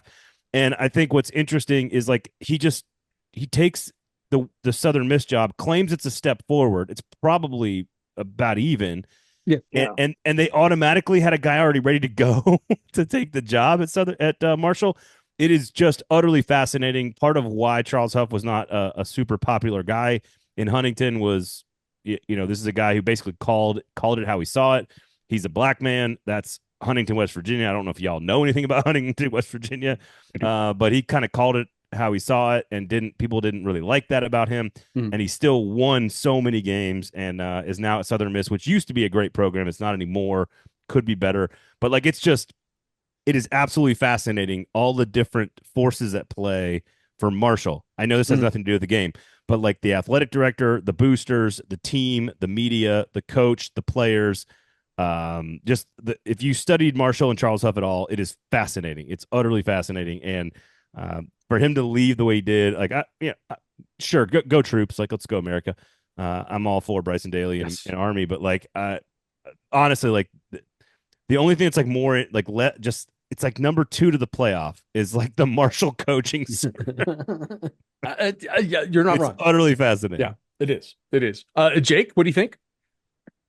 We're going to take the Army Black Knights here, and we're putting the Bryson Daly over/under on touchdowns at 3.5. That line is not out yet. That is my line, so I'm just curious to see what you guys have. But yeah, Braden, I'm with you. The whole Charles Huff thing is wild because you're trading Huntington, West Virginia for Hattiesburg, Mississippi, and not an improvement. No, it's not. And the only thing that I can think of is that Brett Favre came into a little bit more extra money somehow, somewhat. Well, we know how he does that. Did he get a new loan? Did he? but considering Charles Huff's, like, I don't want to say issues, but like considering the tension, let's call it, in Huntington, I mean, Hattiesburg might actually be more favorable to some of those theories and conversations that he was having, and we can dance around this all we want to, but we all know what we're talking about here. So I don't know. It's utterly fascinating. AJ, what do you think about this game? Yeah, Army has all of their stuff together. Bryson Daly's likely to play. It's not like he's holding out for a draft spot or anything like that. He has a different career ahead of him very shortly, being a soon to be enlisted or a commissioned officer. I am interested to see what happens with this whole Huff situation. I may have hit up a source in the Marshall community to figure out what the hell happened there, because the fact that they just had him like, oh yeah, Charles Huff is gone, and here's our new coach. Where'd you get him? Was he there just waiting? Raleigh. That's still kind of far. I think they were interested in letting Huff go at the end of last year. They had a coaching search that was ongoing, and they were prepared to let him go, and then he just went out and won the damn conference. So, and he solved that problem in a Chip Kelly-ish sort of way, but not Chip Kelly didn't win a conference. I'm taking Army here. It's not even close. I'm expecting the troops to run all over them. Marshall, troop respecters, also Radiance Technologies, I believe, is a defense contractor. So all the way through. That makes sense. That would make sense. Cherry on top. Carla, what do you think? Oh boy. Yeah, lots of drama in this game, but like I said, we were totally wrong on the Sunbelt title game. We all picked that. We all really kind of thought that Marshall was going to need to recover after needing 2 overtimes to get into that game, and then oops, we were totally wrong about that. And then Army just destroyed Tulane. And again, that was something that we didn't really see that coming to that extent. I think we all picked Army to win that game, but I didn't see that because, I mean, Tulane played another option team this year, as we joked. The Wave beat the Navy, and it didn't happen again against. I mean, Army just absolutely. Bryson Daly took over that game as he does, and they just. I mean, it was a beautiful sight in West Point. That was such a good scene at the end of that game. Yeah, give me the troops because we know Bryson's going to play. So they're going to be a full team. God, it pains me as a Navy brat to say this. Go Army. Say it again. Nice. From the Radiance Technologies website here, directed energy, including both high energy lasers and high powered microwave, has become one of the U.S. military's key modernization weapons strategies. Radiance Technology has been at the forefront of this directed energy push with our role as developer and integrator of key critical technical components, systems analytics, propagation, lethality, and live fire operation and test. Y'all, they're making laser guns. I was going to say that's some Star Wars shit. Right that there. is. Can we get Bryson Daly an NIL deal here? Oh, that'd be fantastic. No, if only he threw more. Like if he threw, and that was a Radiance Technologies laser down the field. He threw 1 interception the entire season. It doesn't matter that it only threw 9 passes. That's not irrelevant. It's not relevant, but 1 interception the whole year. Also, shout out to Radiance Technologies for having the Independence Bowl, a link to their website, or the Independence Bowl website on their own website. Good for them. Stand on Nicely the done. Nicely done. Nicely Carla, done. Navy or Oklahoma? Yeah. Oh, that's a good question. Has anyone ever been to Shreveport? I've not been to Shreveport. No, Tim Brando lives there. It's freaking awful. It's terrible. Navy or Oklahoma? Of course I'm taking Navy. Okay. I am Marshall's going to get the ball like 3 times in this game. Army's going to run the ball and run the ball 12 13-minute drives. It's going to be a beautiful thing. Can you imagine looking at a box score 3 possessions? How do we have 3 possessions? They got it once in the second half. Oklahoma game. Steve, you're last up for this game. What do you think? So this is weirdly one of the bowls that like you wish the playoff didn't exist for, because an 11-1 Army team would have gone to a much better bowl. Yep. You know, on the brink of a historic season, and congratulations, kids, you get to go to Shreveport. I mean, Shreveport in late December. That's not a lot of fun. The one thing you don't, for all we keep talking about rosters and whatever else. Yeah. The one thing we don't have to worry about: bunch of Army kids in the portal. No. That's right. These are true believers. This roster is going to be the same roster we've seen all year. I wish I had worn the home field T-shirt that says, support the troops, run the triple, because they're just going to run all over Marshall. It's gonna be fun to watch. It's one of the highest spreads of any of the games right now. I think it's -9 or open -9. It's gonna be -10, -11 here kind of before this is over. Go Army. Go Army. The 3 hours that this game is going to happen is like their best 3 hours of the month of December. Yeah. Like that's you got to think about military people in this university. Like their 3 hours of practice is their recess. It That's is. That's the fun. It absolutely is. I thought you meant the people of Shreveport. This is the best there. 3 hours.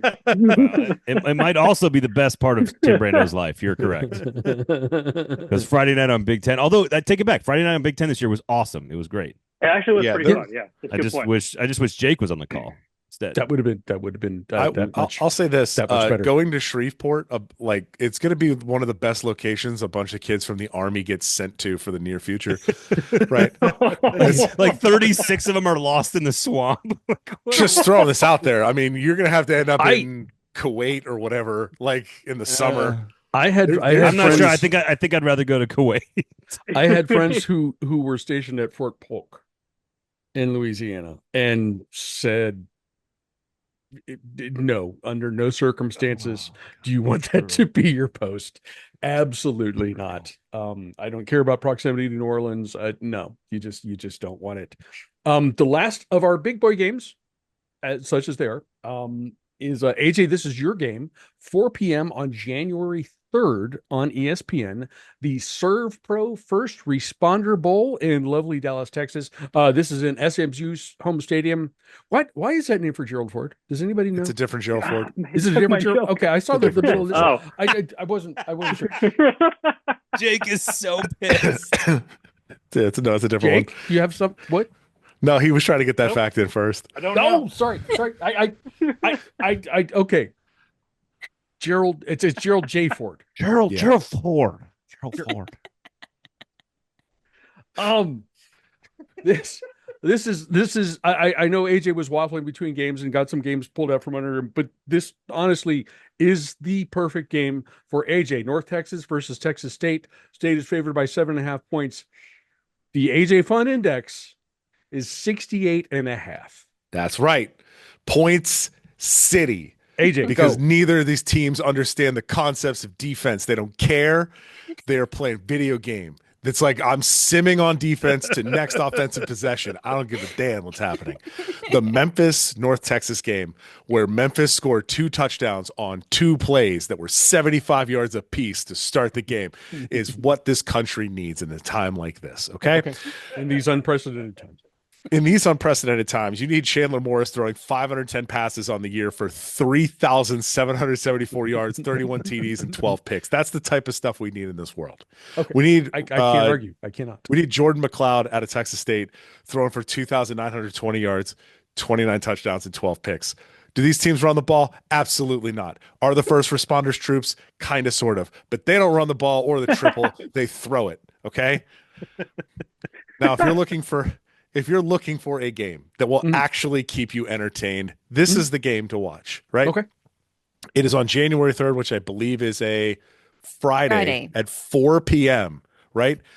It's been the holiday season. It's after New Year's Day. Nobody really gives a damn what you're doing at 3 p.m. or 4 p.m. on the Friday before the first weekend of the year, going into NFL playoff season. No. Put this game on and let a 6-6 North Texas team and a 7-5 Texas State team just score 1,000,000 points. Just let them go. Just let them do it.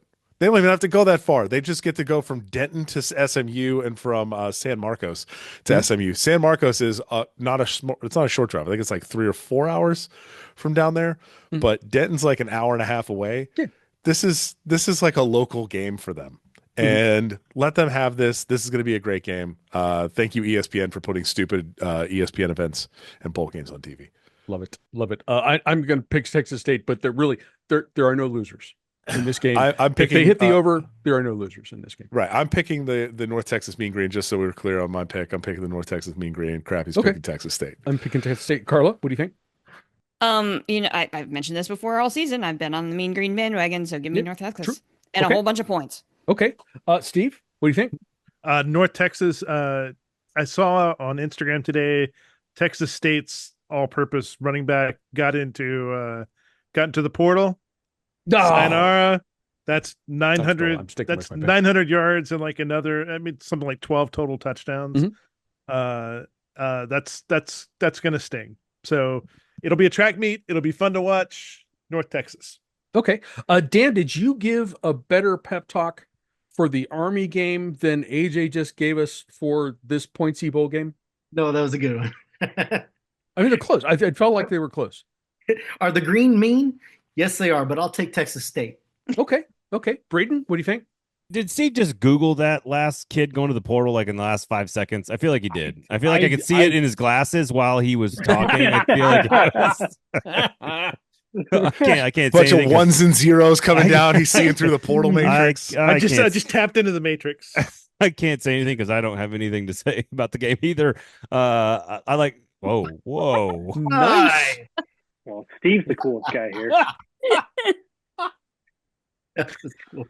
I can say I that Not to immediately derail us here on that the is last the pick. first time that has happened on the I Bowlapalooza show. immediately regret eating the Yes. gummy. Thank you, AJ. Yes.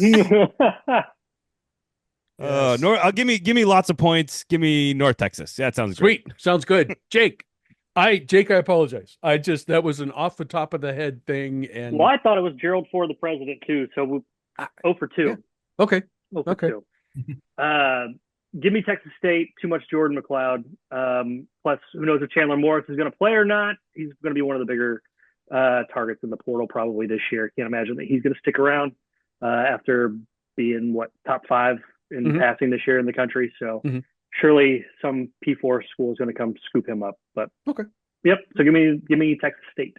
Okay. Ruin the whole conversation with real analysis. No, Sorry. man. I had to try this time. There's always one.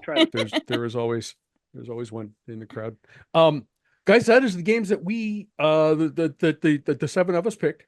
We have 4 more. We'll call these extra credit games. What we're gonna do, the program here, you're gonna answer the question, and then you're just gonna give me one word answer. The winner that you are picking. And these 4 games are on our list because of the sponsors. We have grown to be fond of them over the years, and you'll understand why. 2:30 p.m. on December 23rd on ESPN, the famous Idaho Potato Bowl on the Smurf Turf in Boise. Northern Illinois versus Fresno State. Huskies are favored by 2.5. The AJ Fun Index is a not so fun 42.5. Appropriate for a potato game. Appropriate for a potato game. Steve, we're going to start with you. Are waffle fries real fries? Waffle fries are real fries. Okay. They're even better if they're sweet potato fries. Okay. Who's winning? Fresno. Fresno? Okay. Question mark? No, that's fine. That's fine. Dan, waffle fries, are they actual fries? Waffle fries. I like Chick-fil-A's. Okay. Who's winning this game? Oh God, it pains me as a Southern Illinois guy to go for the puppies, but give me the puppies up north. Okay. Braden, your stance on waffle fries? I mean, aren't all versions of fries? Like respect all fries. Respect we all fries. We love all fries. Wait. Are waffle fries a sandwich? If you put stuff in between. I didn't even hear what game we're talking about or who's in it, but I'll take Fresno State. And waffle fries are absolutely fries. Like, it's just a potato fried. Like, you can have a shoestrings fry. You could have a steak fry. Like, of course, a waffle fry is a fry. I don't like steak fries. They're too much. I don't either. I'm not saying I'm not campaigning for steak shoestrings fries. are I might argue waffle fries are top 2 seed in the tournament. Early okay. fries. Jake, where would you seed waffle fries? Not only are waffle fries fries, but they are my favorite fry. Oh, They're my absolute favorite. Okay. And give me Fresno State.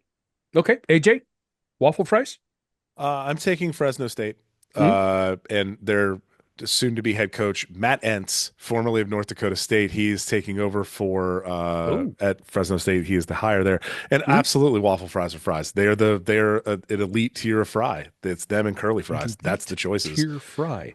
Totally agree on curly fry. By the way, it's curly or waffle, top 2 fry. Totally agree. Good call. That's correct. Has anyone had good curly fries any place besides Arby's? Given to Fly in Federal Galley. Yeah. Okay. I haven't tried. There are good local businesses all over this country making amazing fries.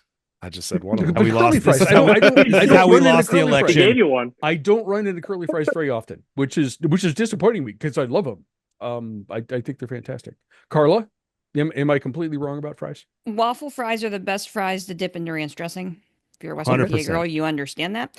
And I'm going to take Northern Illinois because I want nothing more than to see Thomas Hammett go from beating Notre Dame to getting doused with French fries. And even if they're waffle fries. Even if they're waffle fries. Okay. Yeah, I'm all in on Northern, and I might have to reconsider my thoughts about waffle fries. You're anti waffle fry? No, it's just I don't know what it is. I'm old and set in my ways, and waffle fries are weird. But I could be wrong. I totally could be wrong. 3:30 p.m. on December 28th, yet another December 28th game, this time on ABC. It is the Pop-Tarts Bowl in Orlando, again in Camping World Stadium. Iowa State versus the Miami Hurricanes. Miami is favored by 1. The AJ Fun Index is a Midland 55.5 points. Dan, we're going to start with you. Since you threw the U up there, what is the best Pop-Tart flavor and who are you picking? Oh God, I told Carla, I said, I can't even remember. I was probably 10 years old the last time I had a Pop-Tart in my mouth, and it probably wasn't toasted. I had a Pop-Tart in my mouth on Tuesday. Saturday? Yeah, I think Saturday. Strawberry? Okay. That's perfectly. I'm too old to see all the changes with all the flavors. No, One of my students said, "What about s'mores flavor? What about cinnamon flavor?" I'm like, "What the hell are those?" I had strawberry, chocolate. That was it. Braden, chocolate's a Pop-Tart flavor? Your favorite Pop-Tart flavor and Cyclones or Hurricanes? Cinnamon brown sugar is my favorite. Otherwise, I like a cherry, I guess I'll go with that. Okay. No, look, I love this football game. This is actually one of my other top 2 or 3 that I was going to put on my list. Okay. It's also like a 1-point spread, so it's going to be very close. Yep. In theory, if this was a real football game, like a playoff game, we'd have one of the best offenses in all of college football against one of the best defenses in all of college football that makes you work the whole time, go the length of the field. Totally different. Like if you could come up with like a psychographic and a demographic chart of culture and identity. These are the 2 polar opposite programs, coaches. Exactly. I think I think it's fantastic to put those together. I think Mario Cristobal is garbage when it comes to coaching football games. If he could be the head coach and not be on the field during the games, I think he would be an excellent head football coach because he's a great recruiter, good CEO, good hiring of coaching staff, etc. I don't know who's going to play in this game or not. I think Iowa State's the better team overall, but I think Miami's got the bigger firepower, and if they all play, they can win the game. So I just don't know who's going to play. Otherwise, cinnamon and brown sugar for the win. Brown sugar, cinnamon. Nice one-word answer, man. Yeah. Everyone else gave a sentence. What are you talking about? That was a run-on sentence. That's one. Jake. And I know this because I used to be your editor. No, I'm kidding. You never were my editor. I also was never at the U.S. Army All-American Bowl with you, just for the record. No, you were gone by then, weren't you? Okay. Yeah, I got fired, Carla. Thanks for the memories. I got let go a year later. It's all good. Oh, man. Jake. I've been drinking rye. I'm sorry. You're fine. Jake. But best Pop-Tart flavor? Blueberry. Blueberry is underrated, for sure. Extremely underrated. You can eat it cold, hot is even better. A nice gooey center. And give me Iowa State. Miami has lost 11 of the last 12 bowl games. Hashtag analysis. There's a fun fact. AJ, best Pop-Tart flavor? The answer is frosted cherry, as it continues to be year in and year out. It was my pick last year. You gave me funny looks about it. It was frosted cherry. By the way, there are just 3 new same thing. Plus 1. 3 new flavors for the mascot this year because strawberry was eaten last year. Okay, right. Strawberry didn't come back. They brought come back from that because it was eaten. Hot fudge sundae, wild berry, and cinnamon roll, and they're bringing cinnamon roll back as a flavor. And this is the announcement that they announced to the world. Why do they need cinnamon roll if they already have brown sugar and cinnamon? Cinnamon. I don't understand. Because they're putting the cinnamon roll frosting on the top. That's like a cinnamon. I hate America sometimes. Anyway, continue. Go college football. I still have. I'm picking Iowa State here, entirely for that. To Jake's point about Miami just loses bowl games. They lost to Rutgers in the Pinstripe Bowl last year. Cam Ward was the quarterback then too. Miami really gives it up, and Braden's point is very real. Mario Cristobal is a trash coach in game. And he's gonna have to go up against big brain genius Matt Campbell. So give me Iowa State. Fact check, true. Brown sugar cinnamon. Brown sugar cinnamon is the correct answer for best Pop-Tart flavor. I am intrigued by cinnamon roll. Maybe that's just my flavor profile, but that's an interesting thing. I'm defense over offense. Iowa State. Cyclones going to win this game. Carla, what do you think? Good Lord. Okay, so brown sugar cinnamon, I'm on board with that. God, I don't know. I don't think Cam Ward's gonna play. Give me the Cyclones. Okay. Has everyone answered these questions? Did I go? Steve, thank you. Sorry, Braden went too long. Blueberry is the #1 selling Pop-Tart in America. I stand with America. Blueberry. America. I also stand with America when I say Cyclones. Mario Cristobal is trash. Okay. And Dan, we're sorry. We're all good. You should have seen what. Hey, listen, you should have seen what we all said about him before my son got accepted to graduate school. Oh man. But Cav took it further. Like we all trashed your coach. Then Cav was like, "America hates you, man." Like it was. My son even trashed Mario Cristobal last year prior to going there. The new thing about college programs having general managers. Maybe that's what Mario's is set to do. Yeah, maybe they get Ray Lewis to do it. Maybe not a. Like, he needs one of those headphones that like goes to like my kids have, where it like doesn't go to anything. Yeah. Like he just talks into it and people nod at him and they're like, "Yeah, sure, buddy." You want me to throw it when we're up by? There's 29 seconds left. You want me to throw the football? The third game. I'll take a knee. In our 4 sponsorship games that we love so much. 3 p.m. December 31st, ABC. It's the Cheez-It Bowl. Also in Camping World Stadium. They're hosting at least 3 that I'm aware of. South Carolina versus Illinois. The Gamecocks are favored by 10. 47.5 point AJ Fun Index. Steve, you were last for this one. We're going to start with you. Yes. No, go ahead. Which commercial is more annoying? These are both Cheez-Its commercials. The locker room, I woke up feeling the cheesiest coach, or the guy sliding down the snowy mountain chomping the Cheez-Its as he goes. Yeah. The locker room, I woke up feeling the cheesiest today, coach, because they play that thing so many times. And it's been on the air for five years. That and the Wingstop commercial, where that has the doorbell at the beginning that always sets off my dogs. Yep. Special brand of hate for both of those. Can't stand either one. Okay. That was more than one word. Oh, it was. But now you're the word police. Okay. God, I forgot who's in this game now. South Carolina and Illinois. I'm gonna go. I can't ever cheer for Bert. I'm going South Carolina. South Carolina look good. South Carolina look good down the stretch. They look fantastic down the Go stretch. Cox. Something that we have paid close attention to. Dan, what do you which commercial is more annoying and who's winning this game? Most annoying. Yeah, the overly played. I woke up feeling the cheesiest. That's pretty bad. And also the overly played, now that it is Christmas.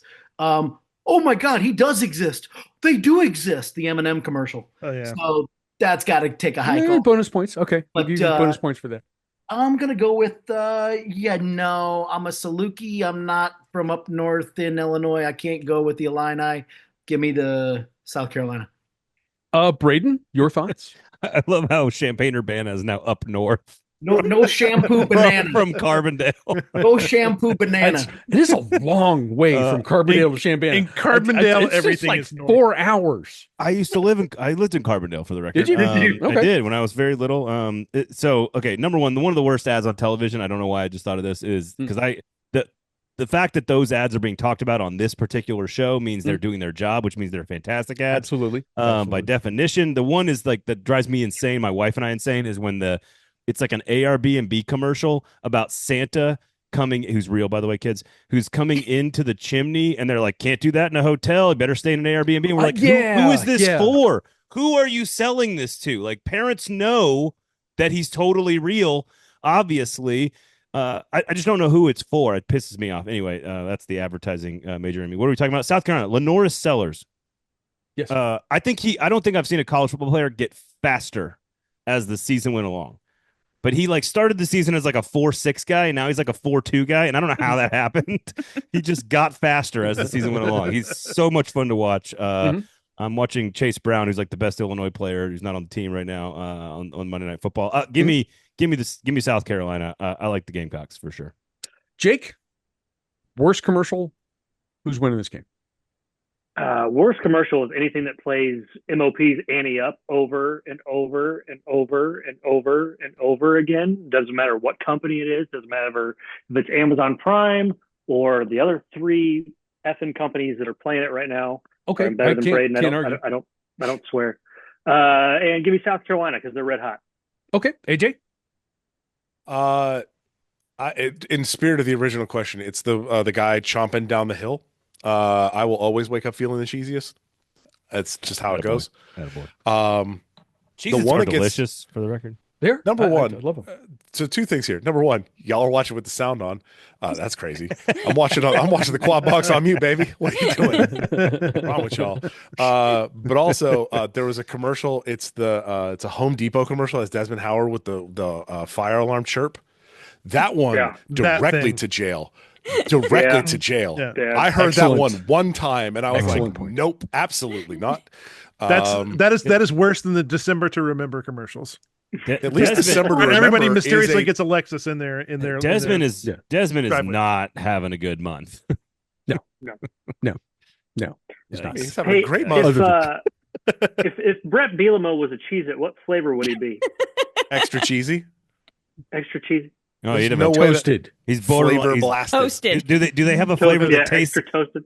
Do they have a flavor that Toasted. tastes like borderline erotic? I don't know. By the way, if you wanted to get whatever's burnt. if you want to get wasted Yeah. with 2 coaches, there is no better combination than Shane Beamer and Bert Bielema. That Oh is- my God. that'd be an amazing party. That And- you're and- you're For totally 100% different correct. reasons. And even me, I would not get any words in. Even me wouldn't get any words. I'm just thinking of every time Shane Beamer, like every time they win, they win a game and they go to him afterwards, he goes full Taylor Swift. Wow, I can't believe we did this, guys. And it's like, you have Lenore Sellers and Rocket Sanders in the backfield. The hell are you talking about? It's Not know what you had? It's like he wants to be Kenny Dillingham, but doesn't know how to be Kenny Dillingham. Right. Kenny That's- Dillingham yeah, doesn't know that's how to great. be Kelly Dillingham. He's No, just- yeah. Kenny Dillingham is the greatest coach in America. You watch your tone. Oh, absolutely. Him screaming all of the profanities at the refs while they were reviewing that last beautiful. second is incredible. Also, shout out to human shocked Pikachu, Kenny Dillingham. Very nice. Very nice. I'm cheesiest coach, and Gamecocks are my picks. Carla, what do you think? What do I think? So yeah, the cheesiest coach is my most known commercial. My favorite commercial this time of year, and I haven't seen it yet. It only comes out this time of year. I love the Hershey Kisses Handbell commercial. Ding ding ding. ding. I've No, seen that's really I've seen good. it. Yeah. I've seen it. All right. that- Okay. Make it That serious. I like that one. As for this game, yeah, South Carolina, but really America wins regardless of who, because either way we're gonna get to see either Beamer or Bert get doused with Cheez-Its. Yeah. That's a win. Yeah. Okay. But I'm gonna take Bird Gamecocks. beating them. Okay. The last of the sponsorship games that we're going to talk about, 7:30 p.m. January 3rd on ESPN. It is the Duke's Mayo Bowl in lovely Charlotte, North Carolina. Minnesota versus Virginia Tech. The Gophers are favored by 4.5 points. The AJ Fun Index is 42.5. Carla made it clear in our email thread that the correct answer as far as this game goes is wanting to see PJ Fleck get doused with mayonnaise. I'm not going to debate that. The question for this, who's winning? The questions, who's winning? And what college football coach anywhere, any level, would you like to see doused in mayonnaise? Steve?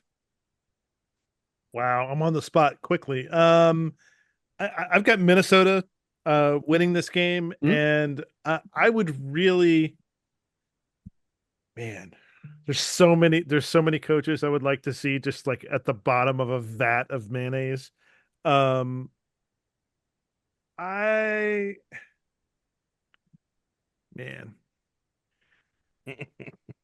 I think Mike Gundy, because he would, Oh yes. Ooh, that's a great choice. It would drift Because- down the mullet. and with Yeah, the- That'd be awful. just Yeah. just a mayo covered mullet would just be it'd be the Ugh. grossest, nastiest thing you've ever seen. Of course, they'd have to win a conference game before he could ever think about a bowl game. There again, is that. So There is that. Dan, your picks for this game, and coach, you would most like to see doused in mayonnaise. I'll take Virginia Tech. Okay. But Mario Cristobal actually taking it down wouldn't be actually all that bad. If you got Mario Cristobal.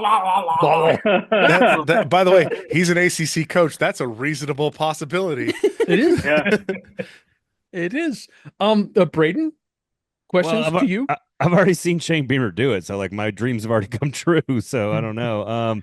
I think Dabo is up there, like same reasons for Gundy, like just these guys that are just so serial all the time. Like just have some fun, relax, guys. Virginia Tech's a fascinating team. I like PJ Fleck. I agree with you, Carla. PJ Fleck, like getting him thrown. The thing is, like he will love it. He would like enjoy it and like relish it and like celebrate it. And you're like, oh, that's not as fun. But I respect it. Virginia Tech's in a very interesting place. But this is like a real serious football comment. Like, please do.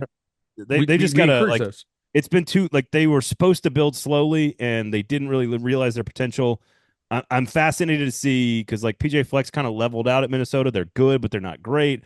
I think it's a really interesting game if everybody plays to actually like see what these two programs are actually made of. There's one of those few bowl games where like both teams could actually try, and I like that. So, but otherwise, I want to see Dabo just covered in mayonnaise and just see what he has to say about the I'd good be Lord. happy about that. I would be happy about that. Jake, Mayo and Mayo Bowl. Mayo Bowl, I think you could row the boat in Mayo. So give me PJ Fleck in Minnesota. A coach that I would like to see covered in Mayo, and a coach that I think may have already been covered in Mayo is Hugh Freeze.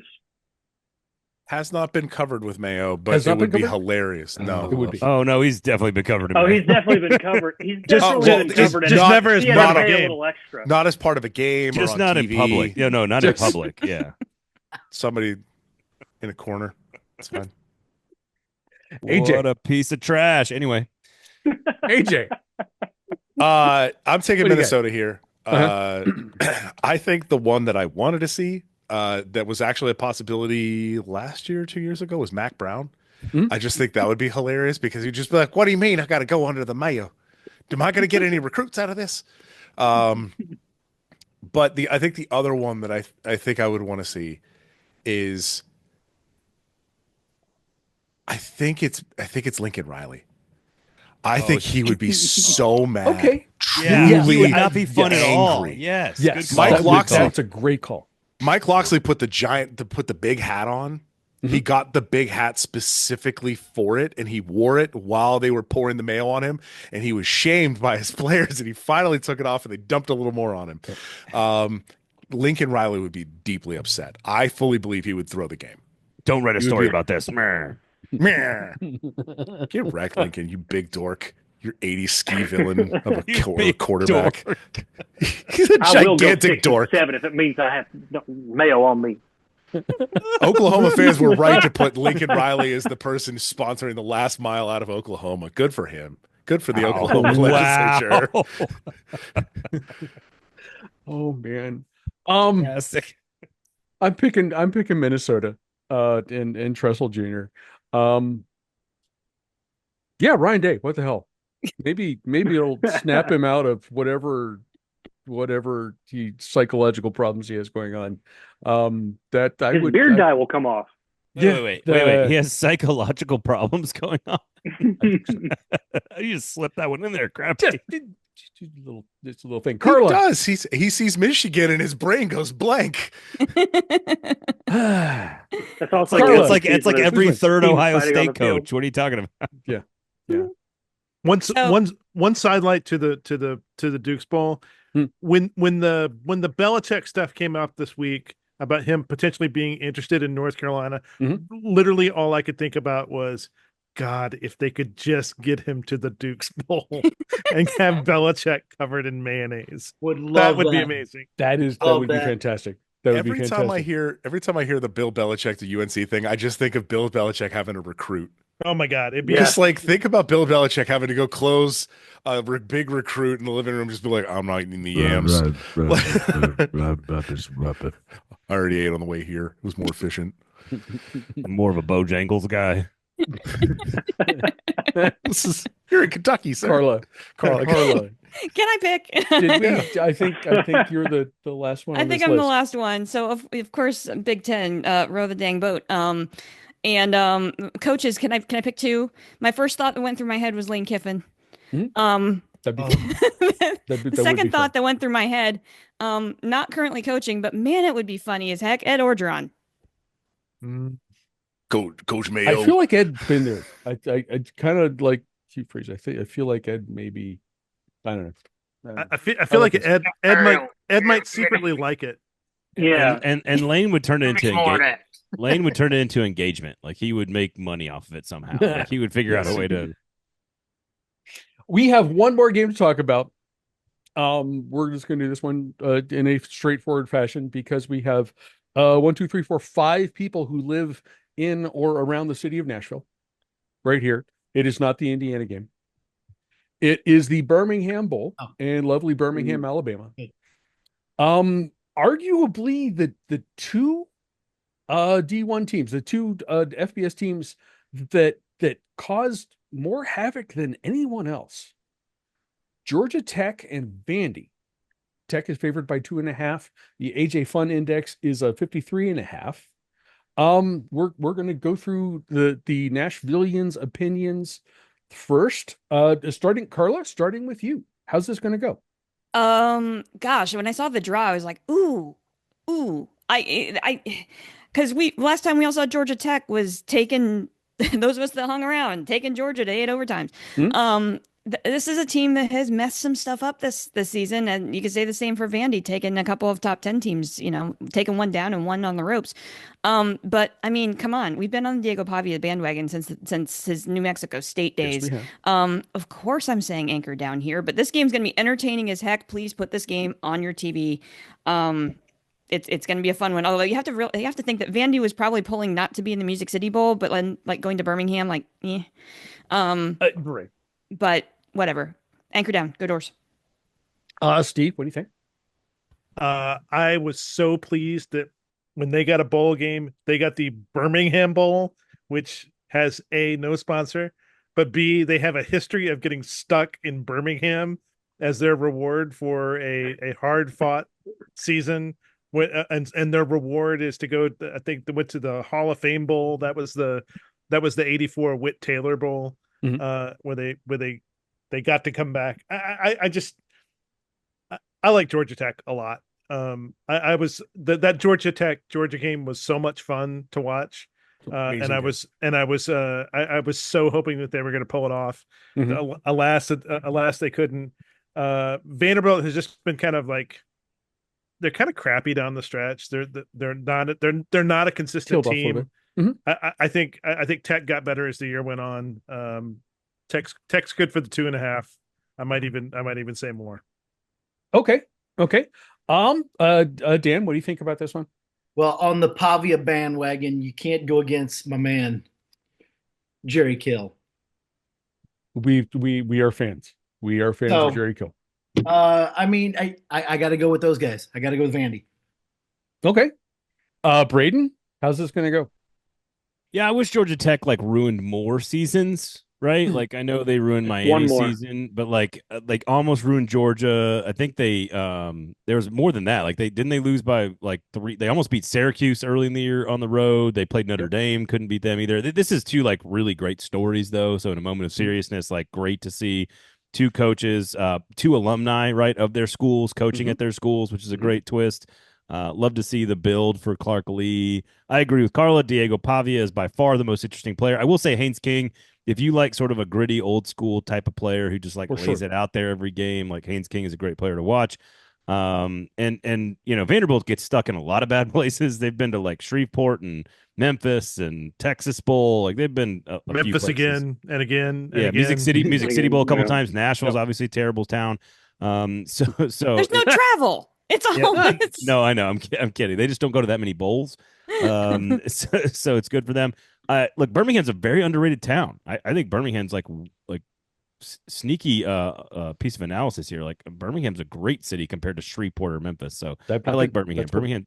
Way to go out on a limb there, buddy. Birmingham's fun, man. It's not. It's a nice town. It's a nice town. Great game. I hope both coaches and both teams play. Full on actual college football game. Mhm. I'll take Georgia Tech slightly, but I think it's a really evenly matched game, and I hope they all play. All the players play because Pavia is just so much fun to watch. So Okay. Jake, what do you think about this one? Hoping for Vanderbilt, if there was some sort of career award for the most college football player of his era, it'd have to be Diego Pavia. My big question though is what is in the gift bag for the Birmingham Bowl with no title sponsor? Is it just like a postcard from like the botanical gardens in Birmingham? Or you get to go to Ricketts Field, right? You get to go to like the oldest baseball stadium in the world. Then you get some Good People IPA, and then you get some Saw's Soul Kitchen, and then you go to Avondale Brewing. There's lots of good stuff in Birmingham. Y'all stop hating, man. Stop hating on Birmingham. You get to go up and hang out with Vulcan for a couple hours. I mean, what more do you want? Okay. AJ, what do you think about this one? This is a great bowl matchup. Like, just put the two teams that everybody, like actual college football fans, are excited about. Just put them together. I'm very, very excited to see Haynes King and Diego Pavia go back and forth, and I hope they both play. Diego Pavia is the truth. He has been the truth since his time at New Mexico State. 3-0 against Hugh Freeze, which is just a true delight. Give me Vandy. Doors up, anchored down, and let's send Diego out on a high note. 3 different matchups, by the way. Unless 3 different matchups. Yeah. Unless a federal court says otherwise. We're just gonna assume that federal courts are not going to rule the way you want them to for the time being, and Diego Pavia's made me laugh. Not gonna in the short term, aka 30 years. Yeah. I'm short-term. gonna pick. We have been big on Vandy, on Diego, on Jerry Kill, all season long. Tech's had a fantastic season, and the quarterback has been really impressive. Man, what he was able to do, what they were able to do again at Georgia was phenomenal. But I'm picking Vandy in this game, and that is how we're going to mostly wrap up Bowlapalooza. Boys and girls, you can hear the Carla and Crappy Show on Apple Podcasts, Spotify, and a variety of other podcasting hosts. You can watch us on YouTube and or the show's Facebook page. You can read us on our Substack. If you like us, please subscribe, rate, and review. If you don't, mind your own damn business. Be sure to come back next week where we will A, talk about playoffs, and B, find out.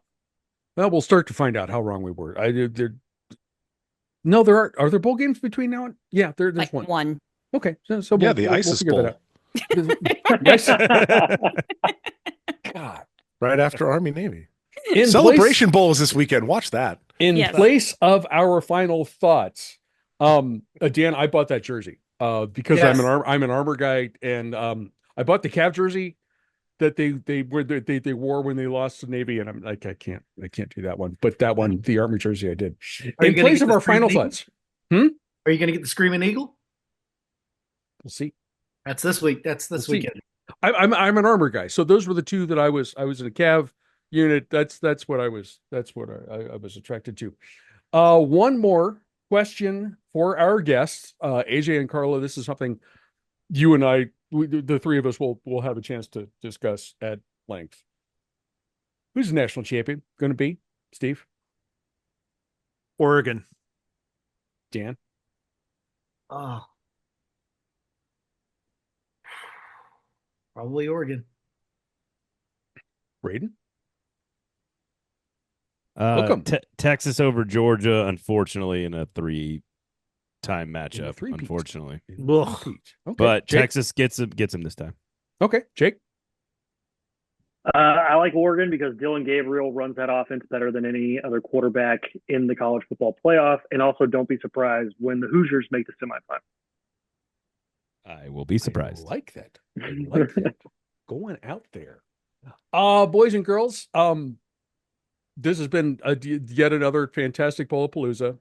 I want to thank Steve Cavendish, Dan Eschenfelder, Braden Gall, Jake Rose, for joining AJ, Carla, and me. It is the discussion has been fantastic in the brief moments that it was serious, and it also has been a lot of fun.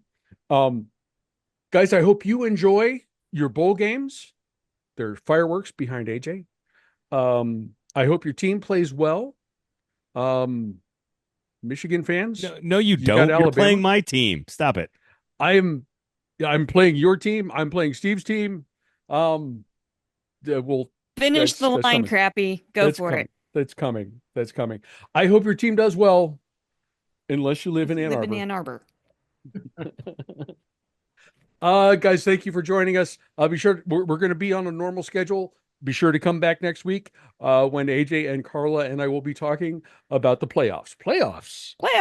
Playoffs. Cheers, everyone. Thank you for joining us. We'll talk to you again soon.